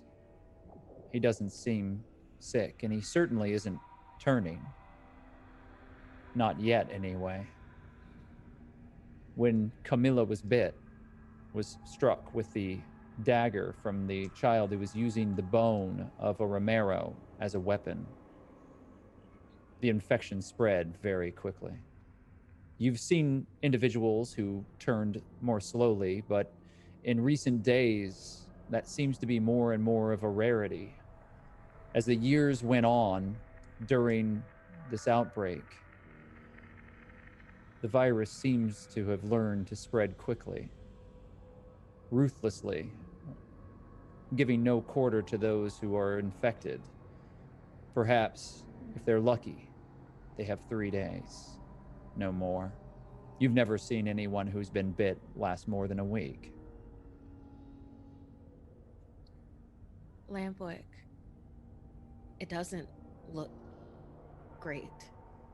I'll be honest with you with that, but also I haven't seen this before. Your body's reacting to it, but not in the same way that it should, from what I know. Either Lampwick, and Achira takes Lampwick's chin and like turns his head towards her while she's looking at his neck, and then she looks him in the eyes.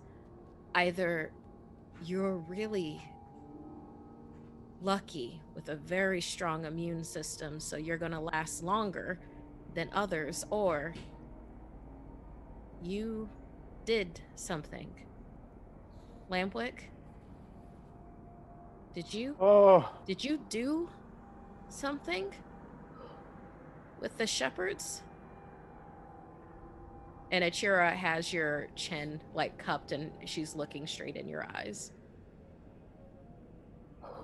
Oh man, I did a lot. Yeah, they made me go through some like rituals, and they had me eat something. Something. Yeah, they had me eat. It was as if, man, look, back when before this stuff, there was a there was a priest that I played. Tell you about that part of my life at one point when there's time. But that being said, I was going to church for a little while, and I did the whole wafer thing. There was exactly that, very much like that, except it was very fleshy, and it was probably a little tainted. These Fleshy. shepherds had me eat something that might have been part of, I don't know what. Yeah, there's stuff that happened. You ate. You ate I ate something fleshy. someone. Yeah. Because Achira, I had to do what I needed to do. I will do whatever I need to do to survive. Just like you. But just like you, I'm not going to take down any of the people that I trust and care about unless I know that there's no way out for them, which is what I want you to do for me. Unless there's no way out for them. Like me. Like me. Like, Look at me. Look at me. I am looking at you, Lampwick. If the day comes and this thing takes me over and it's not looking good at all, but I need you to look closely, because I'd rather be around like that and have half of my mind or a quarter of my mind, but I don't want to be a Romero. I don't want to be an empty husk. But if you can tell, and I trust you, I trust that you would make the right decision. If I start to become that other thing, the empty husk, you need to take me out. Lampwick. But if there's a chance, if you know that there's a chance, then keep me.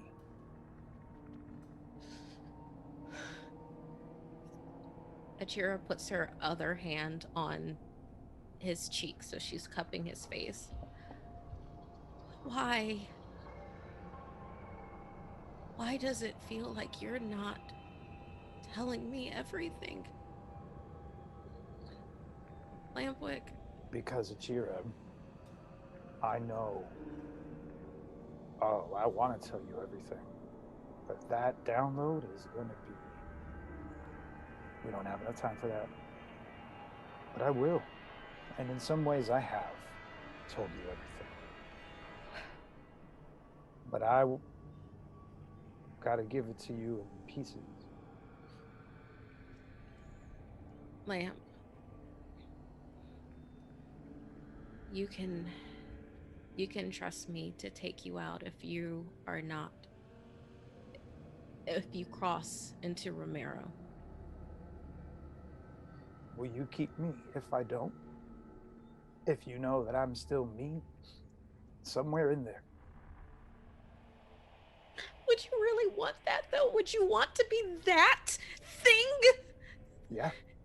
If I can do what that thing can do, and protect you the way that he just did, fuck yeah.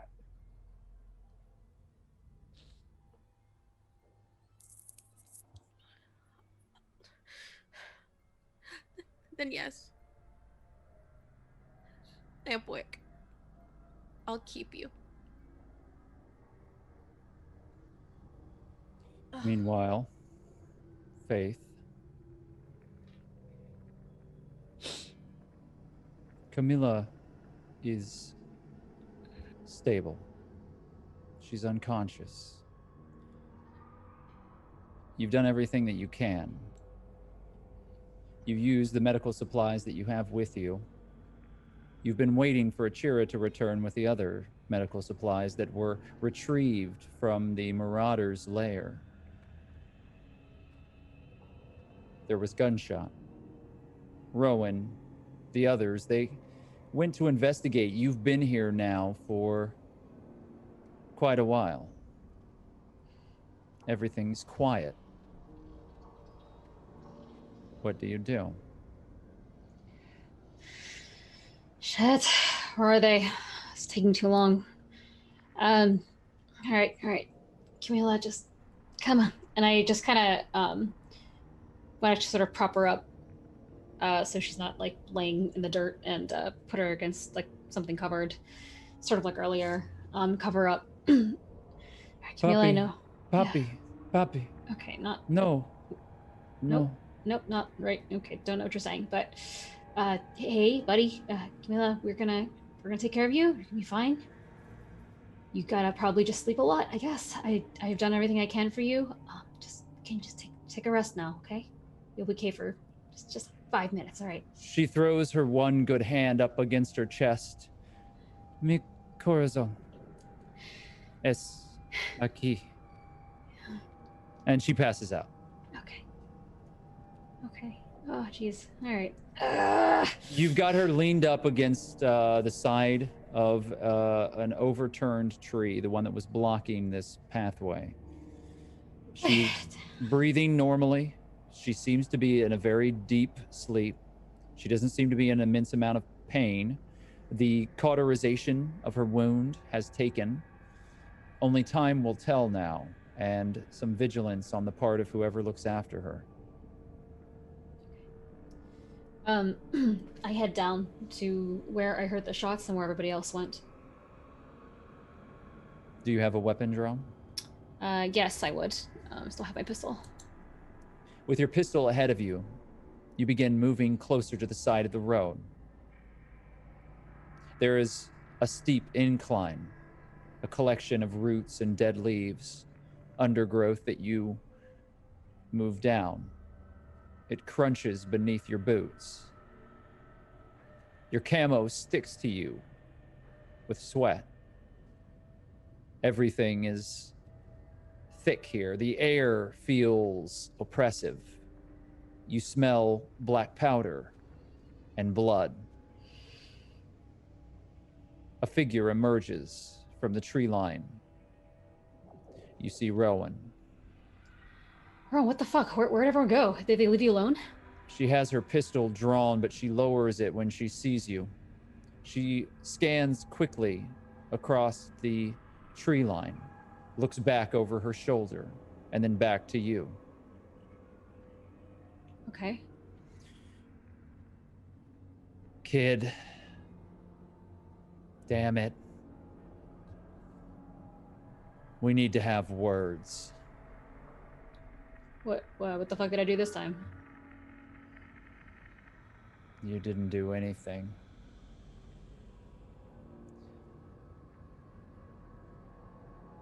Come on. Let's go up. She puts her hand on her shoulder and tries to turn you away. Make a spot listen check for me.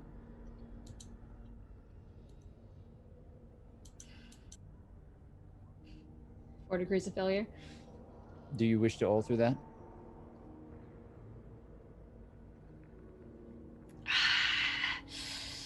No, gonna keep it. She turns you and starts drawing you away from the road. She brings you up. There's a gentleness in Rowan's assistance that you're not used to. There is a softness that you've not seen. She's looking carefully at you. Would you please roll for me detect motives? Okay. 1 degree of success. Something is horribly wrong. Rowan, what's going on? What was that shot about? Where are all those other fucking people?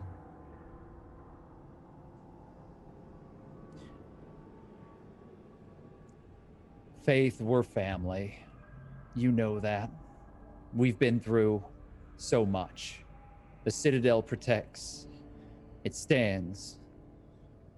And when a soldier falls, that soldier falls for the Citadel and the good of all. You know why we do what we do. Sure, yeah. Survival of the fittest, and we are the ones who are going to survive. What about it?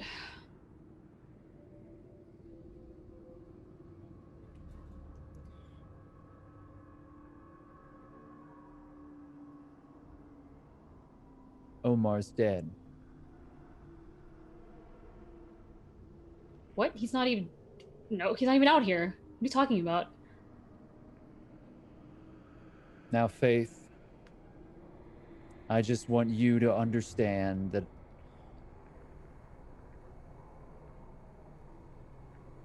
he didn't feel any pain. It What are you happened. fucking talking about? He's not here! Okay. Soldier, I need you to be quiet. Hold your voice. Was Do there... not raise it here. Well, just like I thought I heard him in the caves, and you told me this is not him in the caves, so how do you know he's not even out here? I don't... Right. Look. They fucked him up back there. But he made it out. Made his way back to us.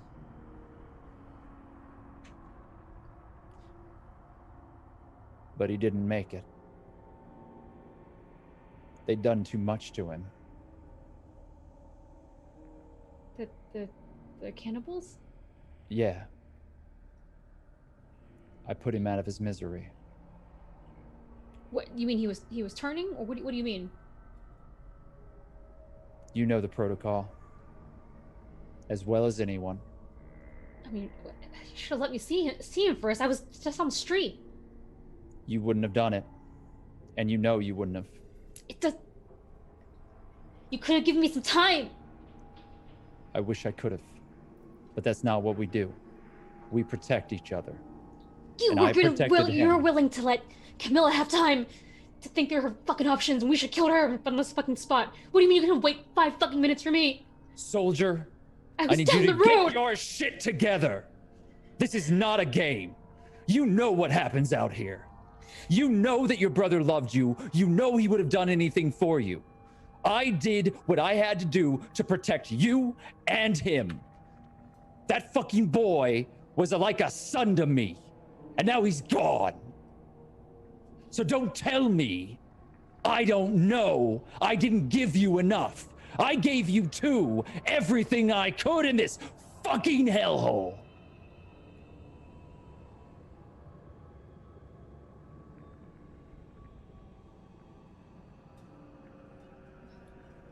I know better than to fight with you. Where's the body? Let's go take care of it together. And she holds her hand out to you. I need your fucking hand. Well, it'll be here if you fucking change your mind. I thought you said to be quiet. I hate it when you're fucking right. She grabs her gun and the two of you move down the incline, sort of viciously pushing your way towards your brother's dead body. He's lying there. You see, he's a mess. There's blood everywhere. But he's in a pool of it face down. What do? I turn him over. I need to make sure it's him. It is. Rowan stands next to you, removes her boot knife, and hands it to you. What do we do with this? We have to put him to rest so he doesn't come back. I'll do it if you don't want to. Right.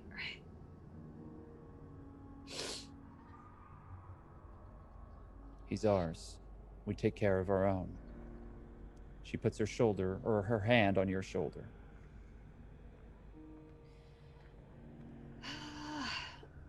Omar, we were never good at die peaceful deaths, were we? I promise you those cannibals will fucking pay.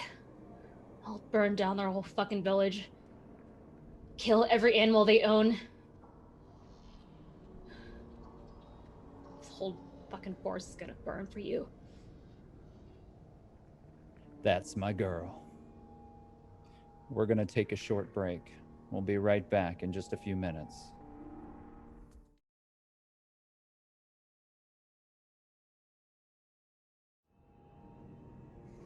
Welcome back to Hunters Entertainment on Twitch.tv. My name is Knoxweiler Burf, and we are now continuing our tale, Outbreak, Rag and Bone.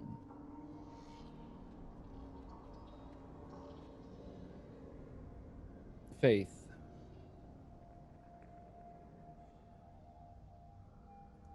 Your adopted brother, Omar, lies dead before you. You've plunged the combat knife into his skull. You've put him to rest. His eyes are open, and there is a peaceful emptiness to them. But that doesn't lessen the pain of this moment for you. Behind you, your mentor and squad leader, Lieutenant of the Citadel, Rowan Karloff, stands. She has her hand on your shoulder, supportively.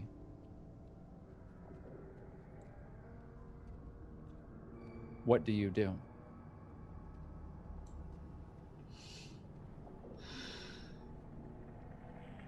I'm gonna take... I just have no sense of, like, what else is happening here. I have completely forgotten Cheer and Limwick don't give a shit where they are. So I'm gonna start to try to move Omar's body into, like... I guess, like, I'm just trying to carry his body back to the car. That's something that I'm gonna do. I don't want him to be eaten by the Romeros, and I'm not gonna leave him out on the road like this, so. You shoulder your brother's weight. You see Rowan come to the other side, and together you carry him up. You bring the body back to the road. Camilla is still here safely unconscious.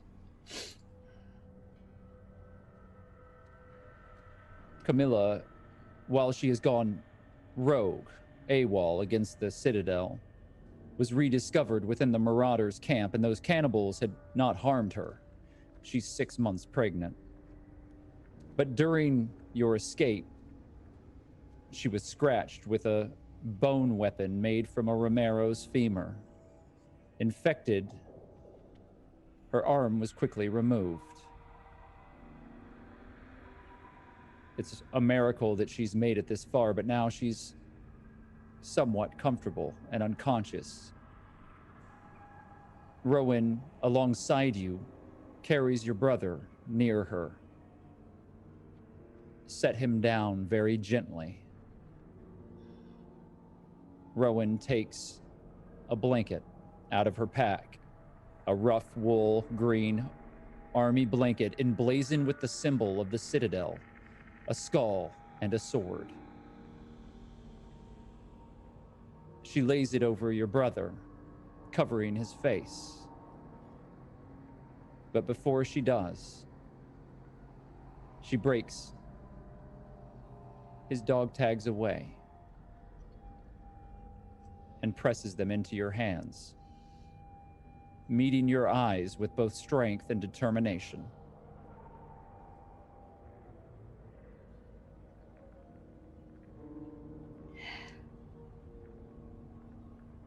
Well, at least you won't turn into a Romero or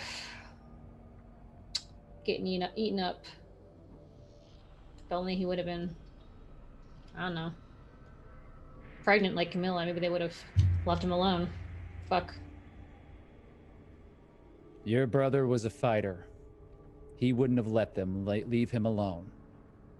He was true-blooded, one of us, one of the Citadel. He would have kicked their fucking teeth in if they tried. You know that as well as I do. I feel like we should have went back to get him sooner. We could have saved him. I thought I heard him in the tunnels, and then I thought I didn't, and maybe I was wrong. Faith, we're on a mission. You know what that means. Some of this shit we gotta put to the side. We gotta move forward. Think what is best for the Citadel. It's on the dog tags. Your name, and we remember. That's not just about the world that was. We remember. We remember each other. We remember the sacrifices of every single motherfucker that came before us. The Citadel means something. And out here, in the middle of this shit show, nothing matters. No one's got a code. No one cares about anyone. They're just trying to steal and fuck themselves into oblivion. Not us. Your brother died for that. Don't you forget it. He's a fucking hero. It doesn't feel like it. You know, all this time. Someone died, we saluted them. Yeah, everything you're saying.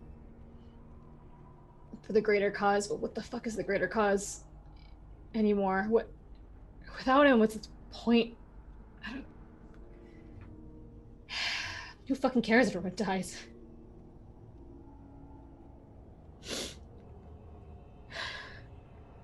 Your life fucking matters, kid. That's why. And the life of every single person in the Citadel. The fact that we can go forward, that things can get better, and that we can make it happen. That's why we do what we do. People think I'm an insufferable bitch, but let me tell you something, Faith. This world needs a lot of insufferable bitches, a lot of bastards, a lot of assholes like Riggs. That's what this fucking world needs. I thought in you, I saw that. The kind of asshole that could make something out of this place. Was I wrong? I don't know. If you would have asked me last week, yesterday, an hour ago, sure. I don't know, Rowan. You seem awfully confident. Maybe this is just because this is the first person I've actually given a shit about that's died.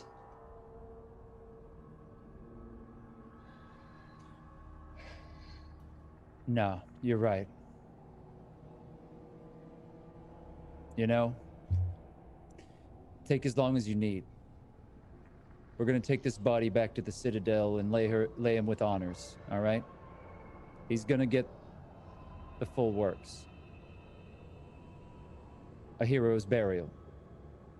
I'm gonna see that he makes himself a place amongst all the other fallen in the courtyard where he belongs. We'll take Camilla back, make sure that she gets the attention she needs. And we'll see that Omar is home. Yeah, that sounds fine.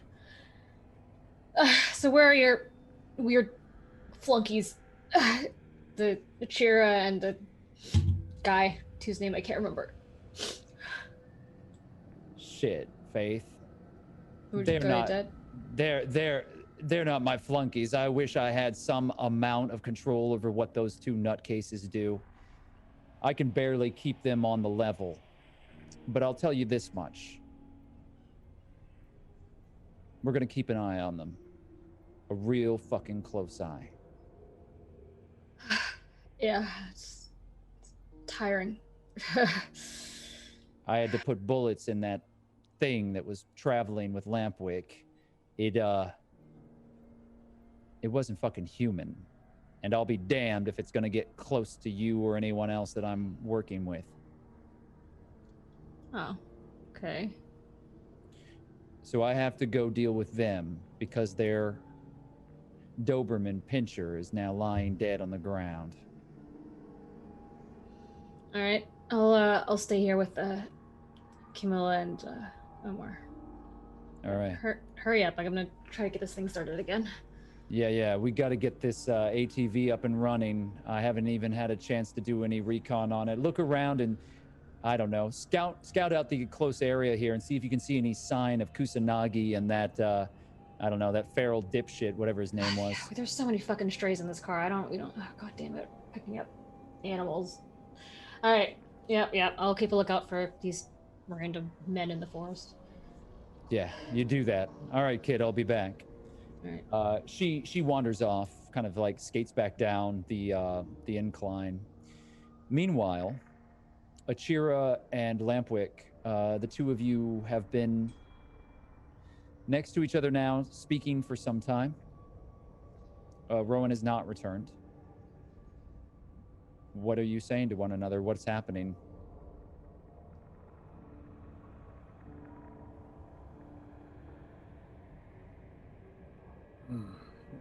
I'm just watching Achira and just making sure that I kind of get a sense of how far back from shock she's come. Make a new composure check, Achira. I'm not going to impose any dice of difficulty, but if you fail this, you're going to go deeper into your retreat.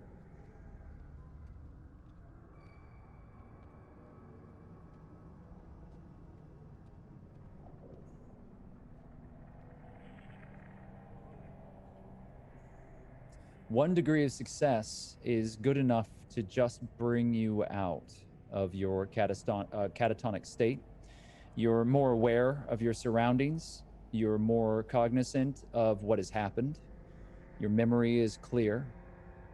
You've done well enough to pull yourself away from all of this, and you're seeing Lampwick more clearly. You're seeing his situation more clearly. His bite, his face. The dead thing lying in the overbrush just 50 feet away from you. Knowing that on the other side of that ridge, Omar's body lies lifeless. All of it is very real now. The shock is worn off. You're still distracted, but you are able to operate without impediment.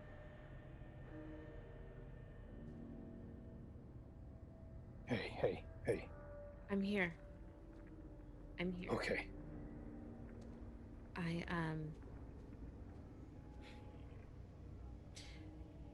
I think Rowan has been there's probably a lot of business with Rowan and Faith and Omar right now, and that's why she hasn't come back.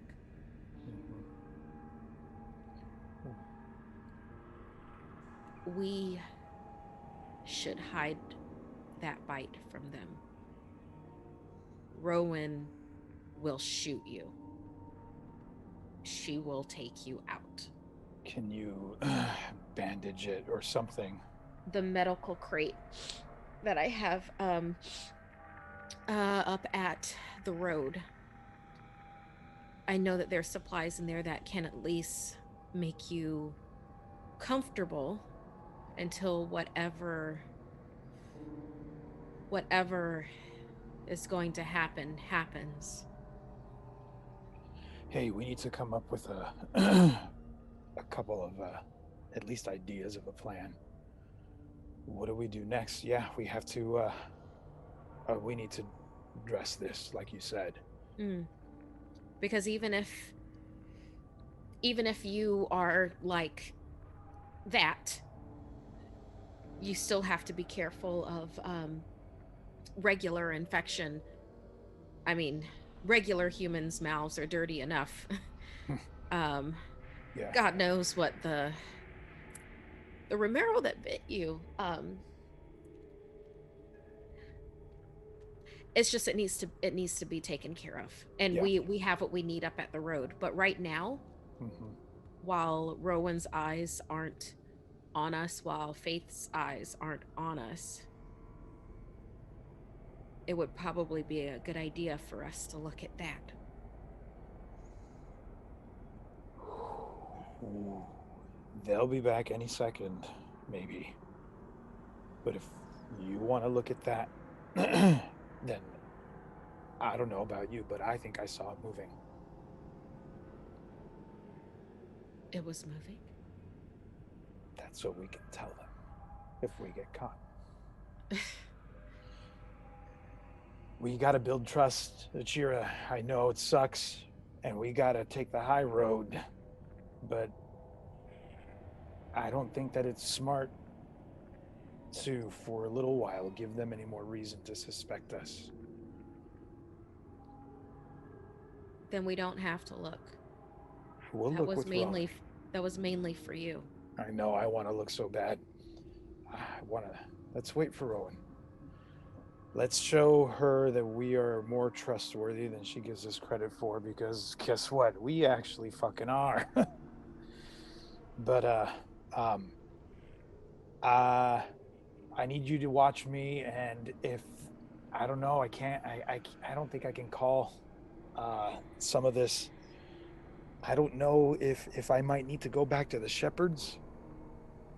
Maybe they'll know how to fix it in a way that we don't. Maybe I don't have to turn into anything.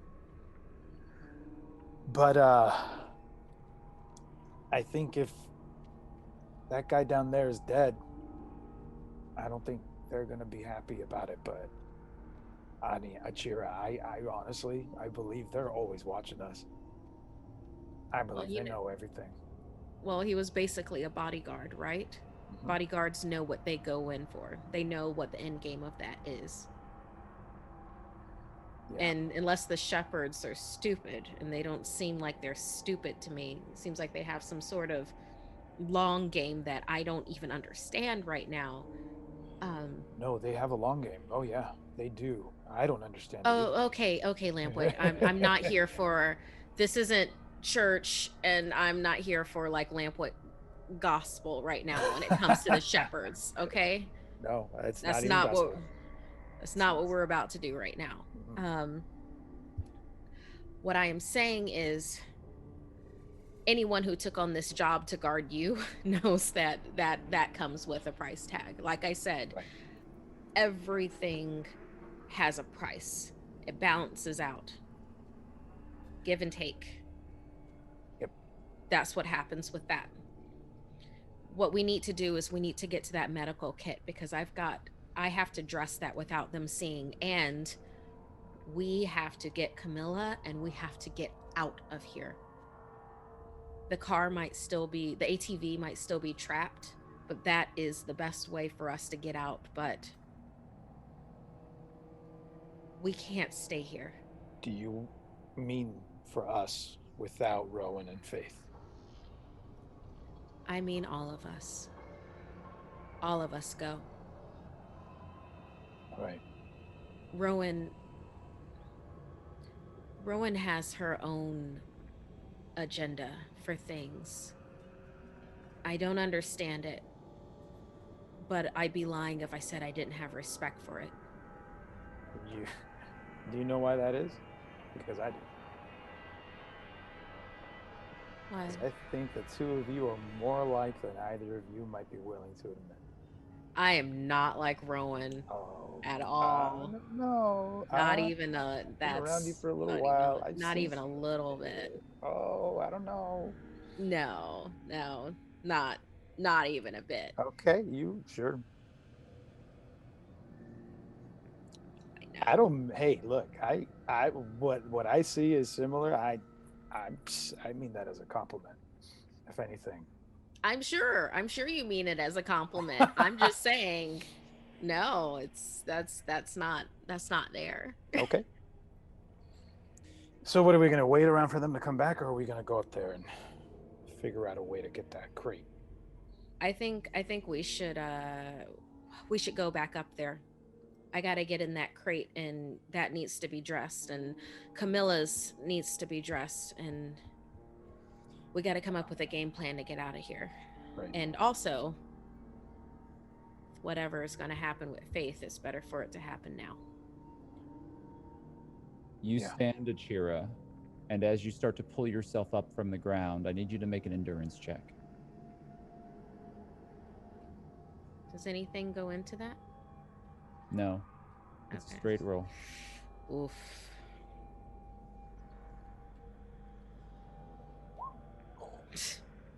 A fitting result, that's 5 degrees of failure. Achira, you realize it's been over 24 hours since you've eaten. You're dehydrated. You're thirsty. I know that you're carrying a few small things with you, but it's been a very long time since you've had a full, sustainable meal. You're exhausted. And the And you will be- adrenaline has drained now. The adrenaline from your encounter with the Marauders is now fully gone. Your encounter with Omar and the Silent Sentinel has passed over you. Your body has gone as far as it can, and you nearly fall to the ground. However, Lampwick, you feel none of these effects. If I see a Achira stumble, I'm gonna like jump to try to catch her. I think that she might still be in shock, and Make a balance check, please. for me. Yes.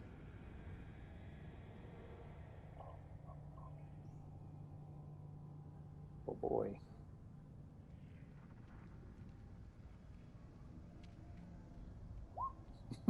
Nope. So, with 4 degrees of failure, you fail to catch her. She drops to the ground and rolls closer to the Silent Sentinel's body.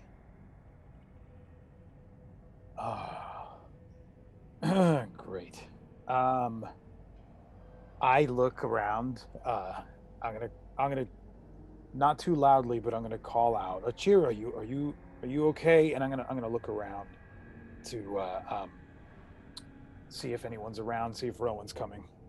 Achira, you're conscious, just very weak. Yeah, Achira's arm like comes up and just does like a, I'm fine. I just need a second.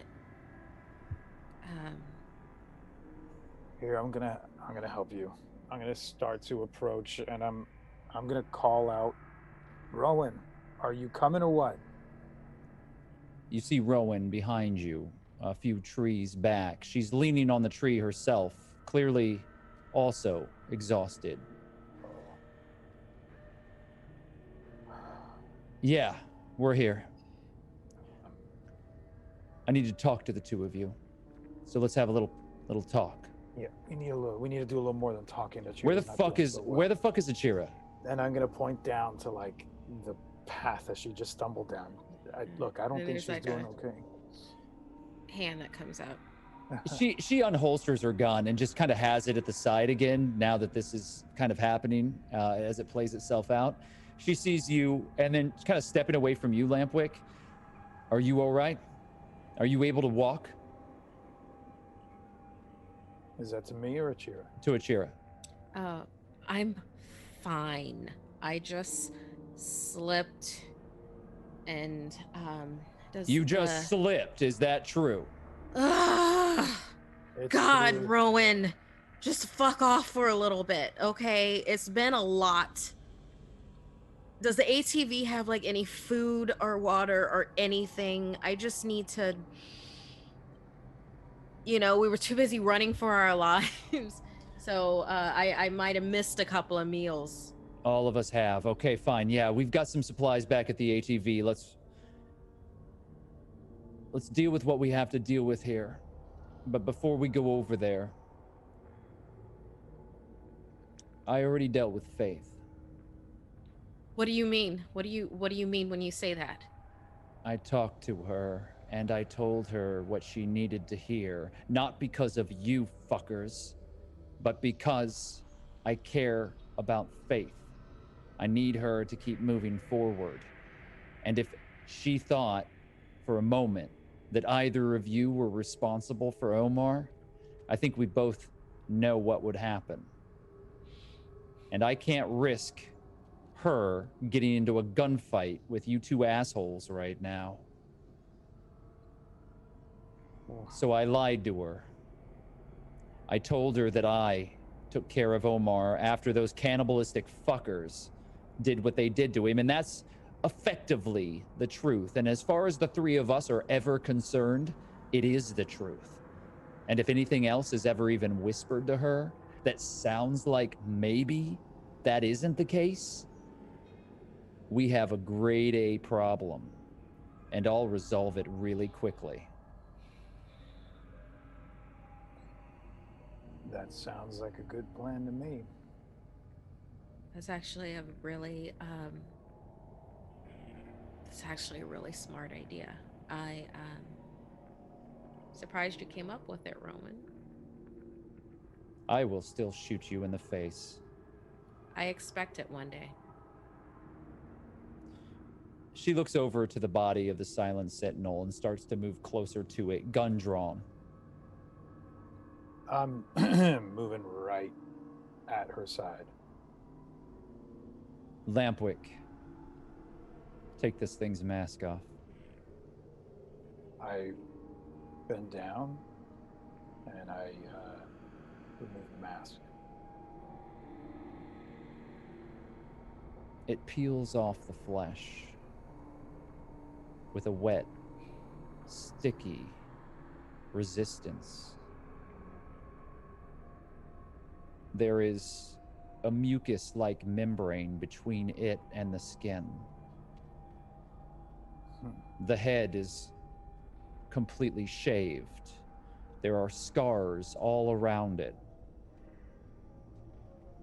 And there are metal plates welded into the skull itself.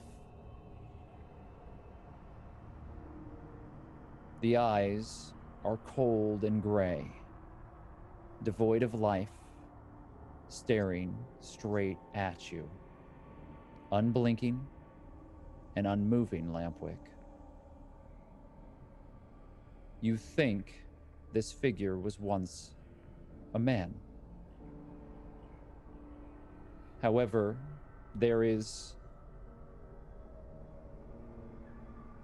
a slick gray quality to the flesh that's almost translucent.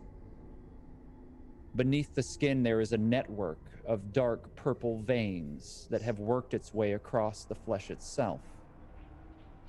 The small, thin lips have been sewn shut with black wire.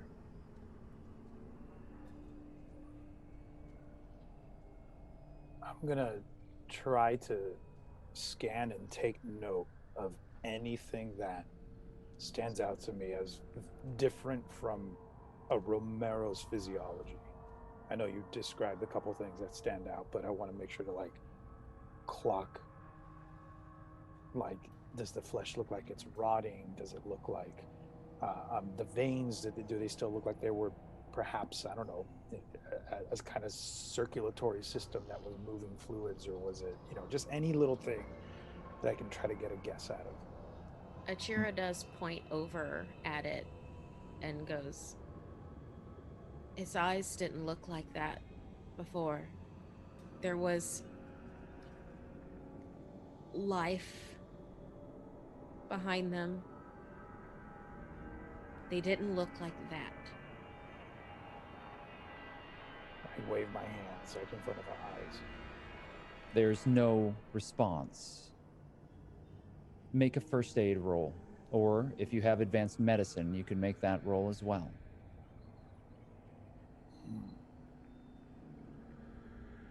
I do not, but I will make a first aid roll.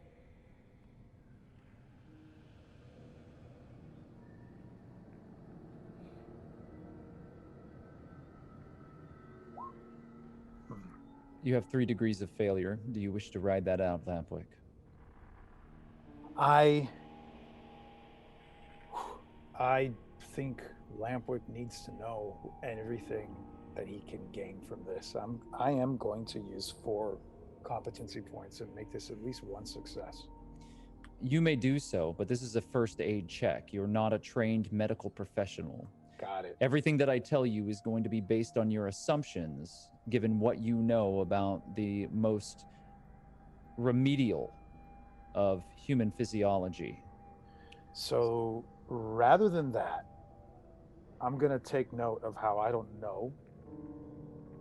I don't know what the hell is going on, but I do know someone that has shown that they know a little bit about this. Um, and I say Can to I Rowan, take a first aid check on it? mhm. I will allow that as well if you get close enough to do so. However, before you do, Achira, make a spot listen check. Any gear going into that, or I'm just too tired? You're too tired, and I don't believe that gear is really going to come into play here. Okay. While that's resolving, can I say something that I definitely would be taking note of that is in Lampwick's nature? Go for it.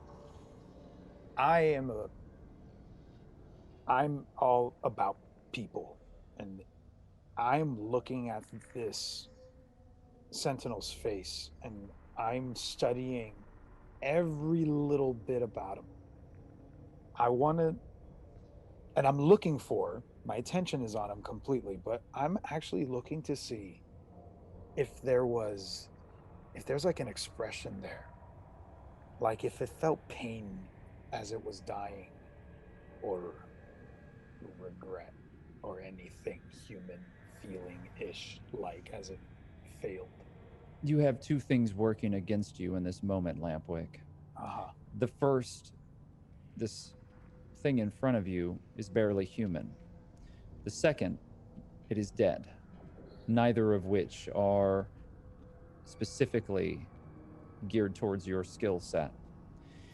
I will allow you to make a detect motives roll on the corpse. However, you're going to have 3 black dice of difficulty added to it as well. I'll take it.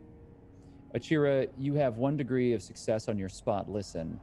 There is what you recognize as black bile surrounding the body. Would it help any to put more competency into this, or is that basically what I need to be able to do the first aid roll? 1 degree of success was all that you needed to be alerted to the fact that there is black bile near this corpse. Okay. So I You need have to seen what it does, and you've seen how dangerous it can be. I'll leave the rest of it to you.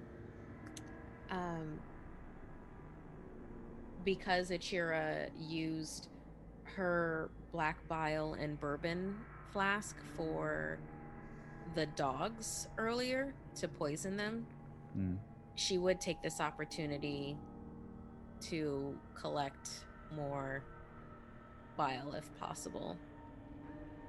It is possible, but I will require you to make a roll. Would it help any for me to sacrifice my possible first aid roll to just completely concentrate on putting some bile into one of my containers? Yes. Then I will do that. From a wound in its chest, you gather a pint or 2 of black bile. You manage to do so in a way that prevents you from touching it, but you know how dangerous this substance is.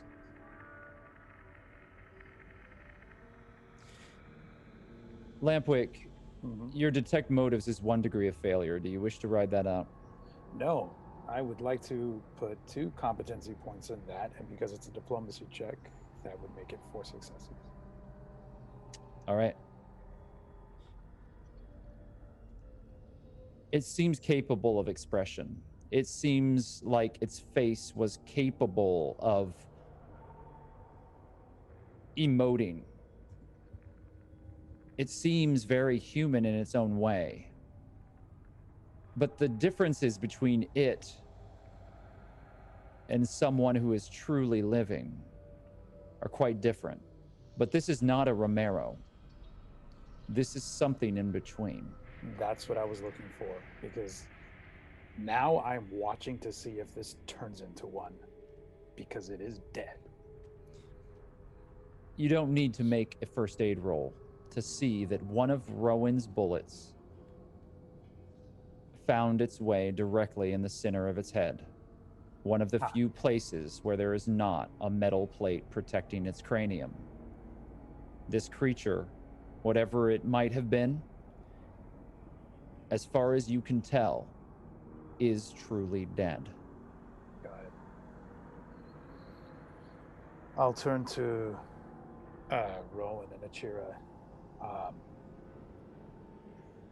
it's definitely not a Romero. We already know this, or at least it's like what we were saying, something in between us. Maybe by design, maybe by accident, we don't know. What Look, else? I'm no scientist, but those metal plates don't look like anything other than fucking design. Well, that does for sure. It's pretty apparent that the shepherds are not above experimenting on their own when it comes to, what is this?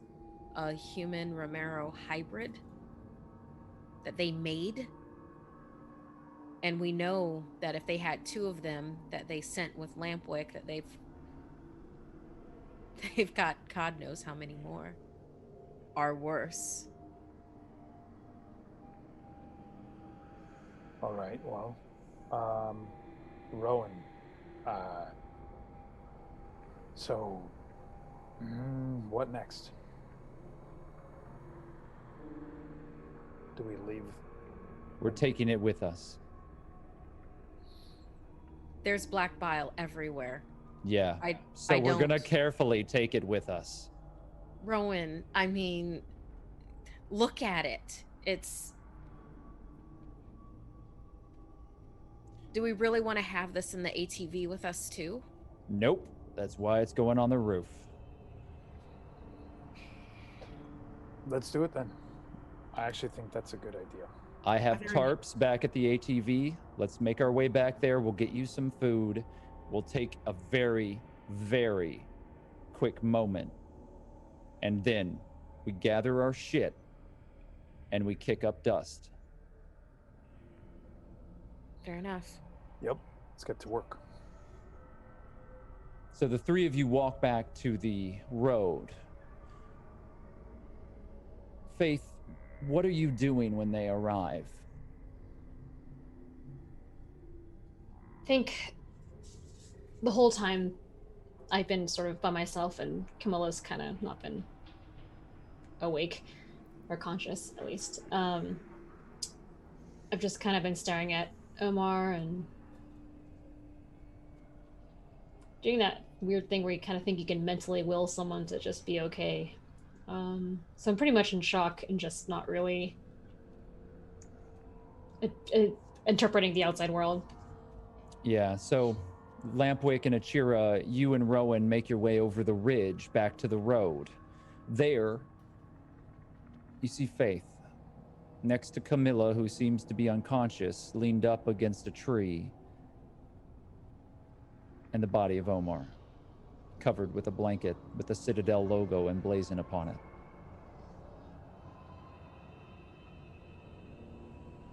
Oh, hey. Achira walks over. Yeah. So do I. Sorry, I didn't look for I didn't try to start the car or whatever. Just forgot. No, there's no need to say anything. I'm very sorry about your brother. Well, I mean, none of us really helped, so it's fine. Hey, we have to trust each other's skills to be able to get us out of spots. We had to make a decision when we were underground, and he did get out. It was the right decision because he did. Yeah, well, we'll never know, really, will we? What really happened. Since I wasn't allowed to talk to him and he was still alive. So. Did you all find another cannibal out there, or something fun? Bear, wolf, pig? No, don't jinx it. You know. Not yet. Uh, I will have gone, instead of going right back to Faith, I will have gone to the Jeep and tried to get like whatever little rations we had in there, because I know that we need it. So if I'm able to find anything, I will approach Faith and Achira, handing them something to eat. Make a search check for me, please. You search the ATV, you get closer to it, and you notice that the branches that were used to conceal it have been moved. They were put back, but they were moved. You have 1 degree of failure. Do you wish to write out that degree of failure as you move towards the ATV? No, I'll put 2 into that to make it a success. How many competency do you have remaining? I have 4. If I use these 2, I have 4 left. So, spending 2 competency, you immediately notice that underneath the branches is what looks like a small tackle box sitting on the hood.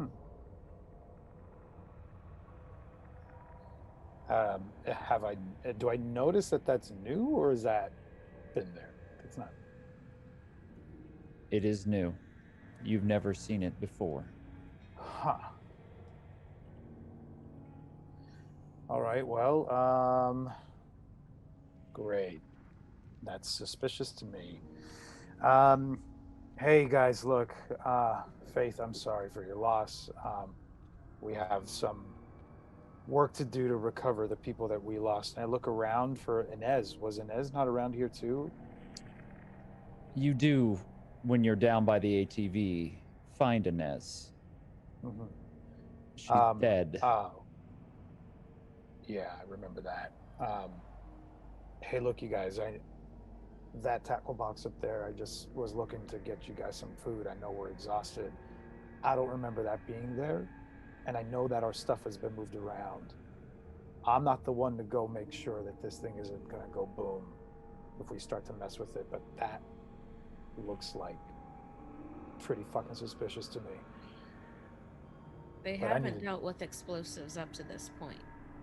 Even though they've had explosives, they seem to prefer more from the earth type of things. Contaminants. Right. Rust. I just think that looks weird, and we should be very careful, and don't think I'm the eyes and hands to move that around if it looks suspicious. And with that, I'm gonna start to grab Inez, and I'm gonna start to pull her and to lay her next to where Faith has had Omar. You pull her up to the road, and another of your dead are laid out. Does anyone approach the ATV? I'm kind of curious about this tackle box.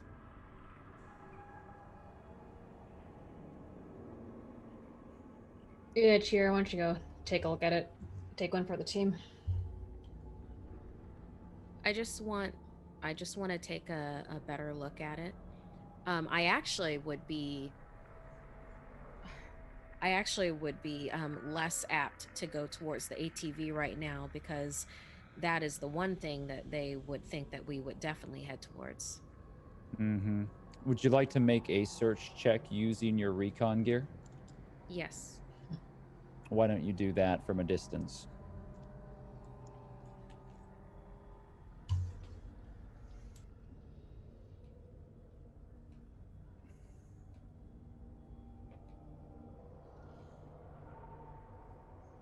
It's 1 degree of failure.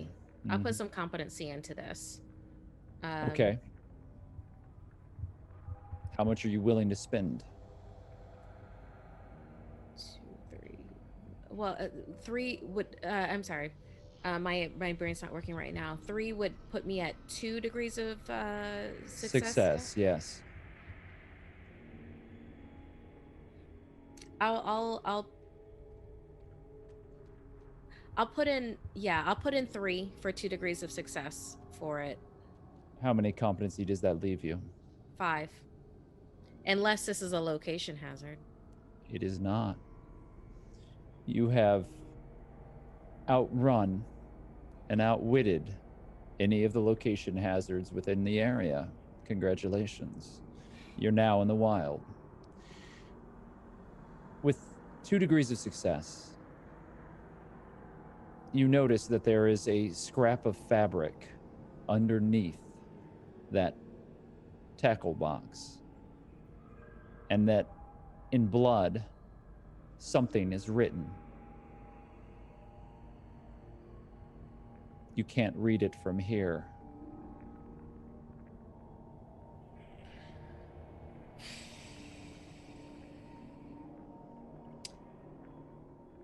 Is it possible to do a stealth roll to also, in the sense of a sleight of hand, for retrieving that without upsetting anything? Unless there's a different roll than stealth, but my first thought went to stealth. Fair enough. Stealth roll would prevent you from disturbing anything in the area as you move closer to it. I'll allow you to make the stealth roll specifically focused on the idea that you will not be disturbing any traps before you. However, in the future, stealth will not aid you if you believe something might be trapped. I'm allowing it in this instance due to the fact that the ATV is clearly a target that you know your opponents would make very complicated for you.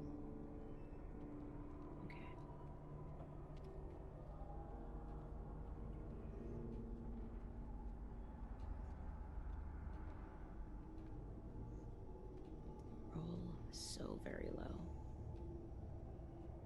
Oh my, yes. 4 degrees of success is a critical success, so congratulations. There are traps here. There are traps all around the ATV. Bear traps, a number of tripwires, but they've all been disabled.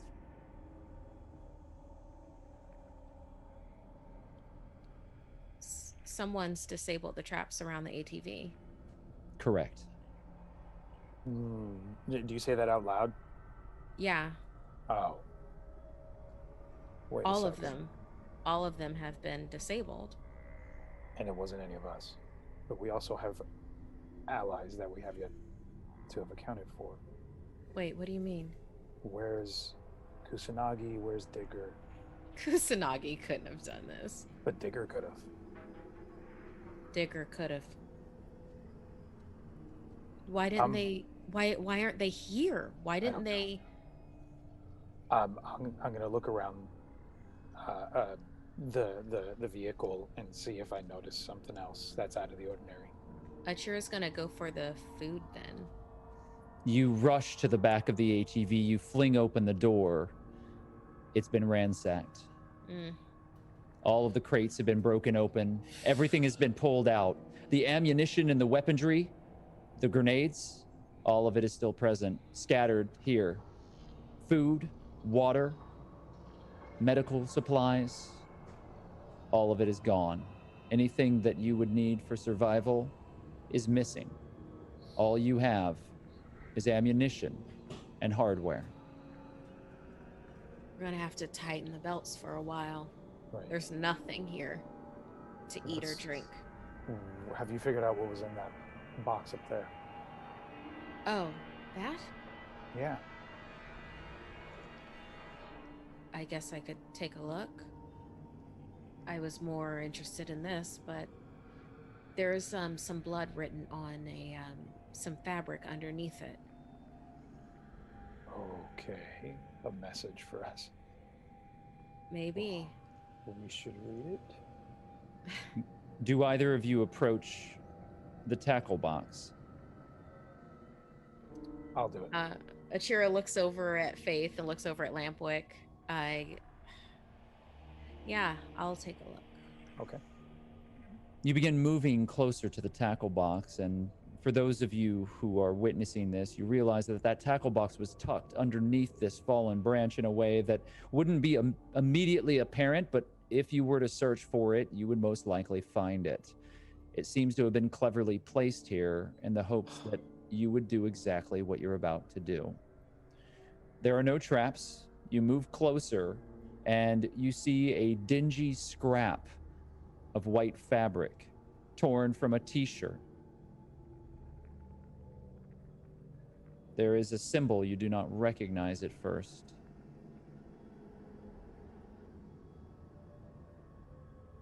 And then you realize it's the logo for the band 9 Inch Nails.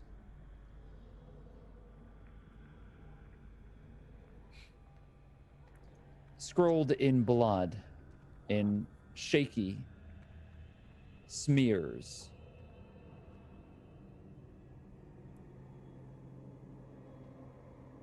This is what you need. They're still here. We'll see each other again.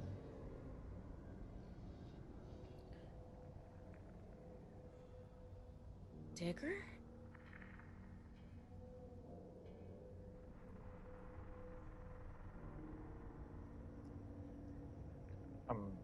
Do you open Achira's the gonna- tackle box?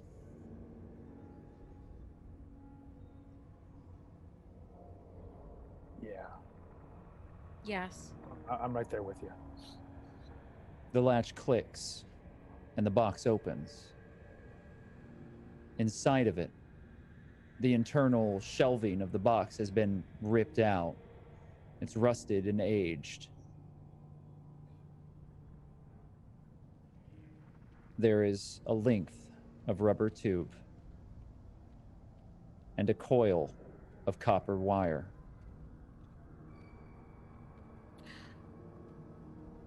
Kusanagi.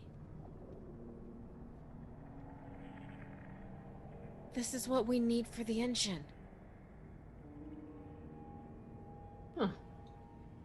All right. Do we need to do anything with it, or is it already ready to go? I don't know what any of this stuff means. He set everything up. This was the last two things that we needed. Yeah. Then let's get the fuck out of here. Yeah.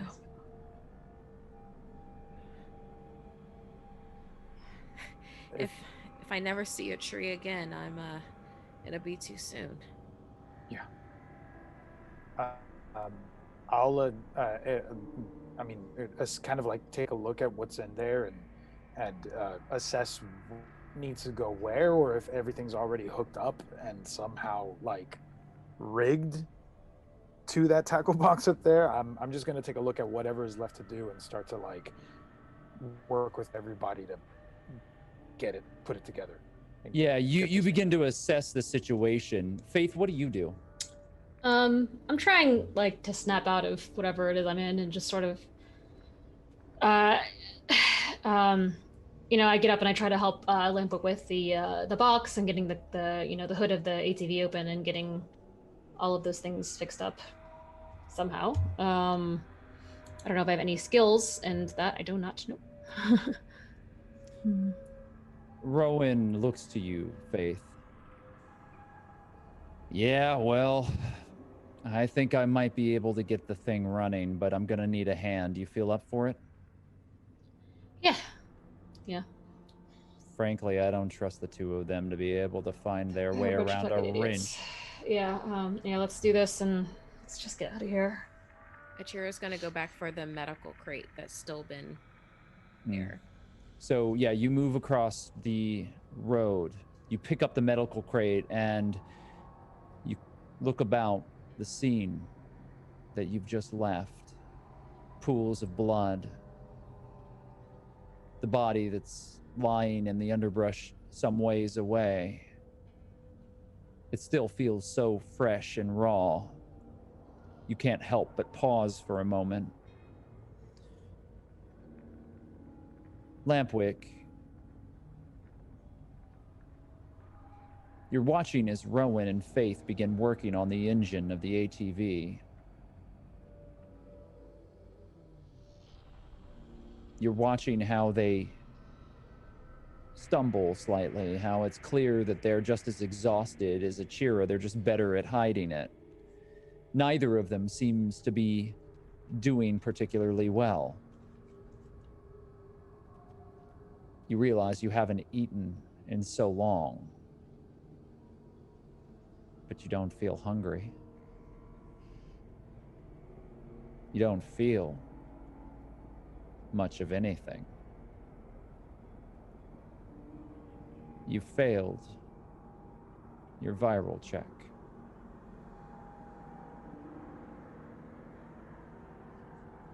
I need you to make an endurance check.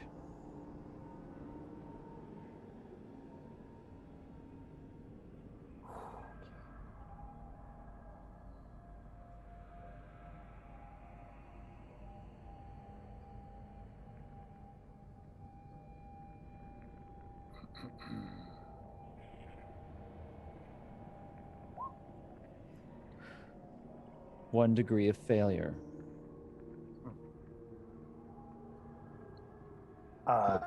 Would you like to use competency? Sure would. I could use all 4 and make that 3 successes. Very well. With 3 degrees of success, you stand upright.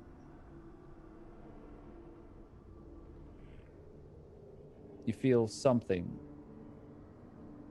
finally. And in that moment, you're almost thankful to have some sensation. You realize that your hands are numb. You stumble back.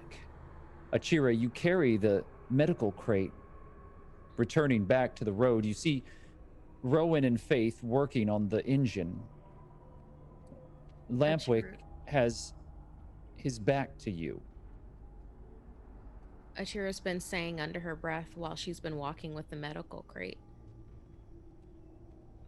Marcus, Amanda, Nora, Omar, baby Faith. And then she looks up at Lampwick with his back to her. And she really looks at him, at how he's standing, how he's holding his shoulder.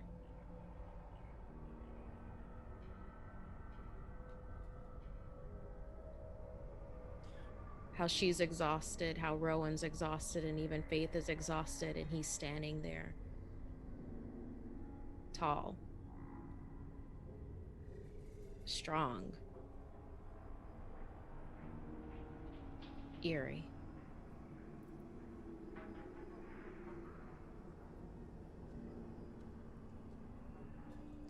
I want you to roll detect motives.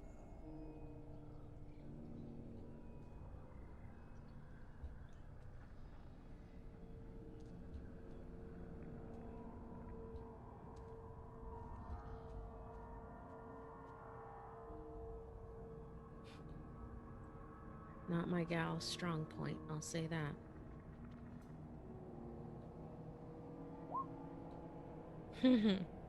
You have 5 degrees of failure. How many competency do you have remaining, and do you wish to use them in this moment? I have 5, which would make this a wash. Which in this game is a failure. Not a catastrophic failure, but still a failure. Do you wish to use all 5? Go big or go home. Something's not right, but you can't tell what.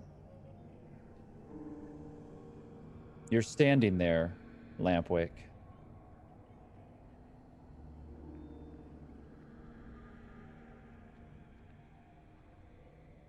And all around you,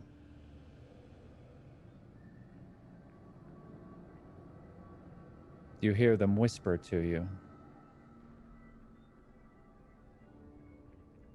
Help us. Help us. Help us.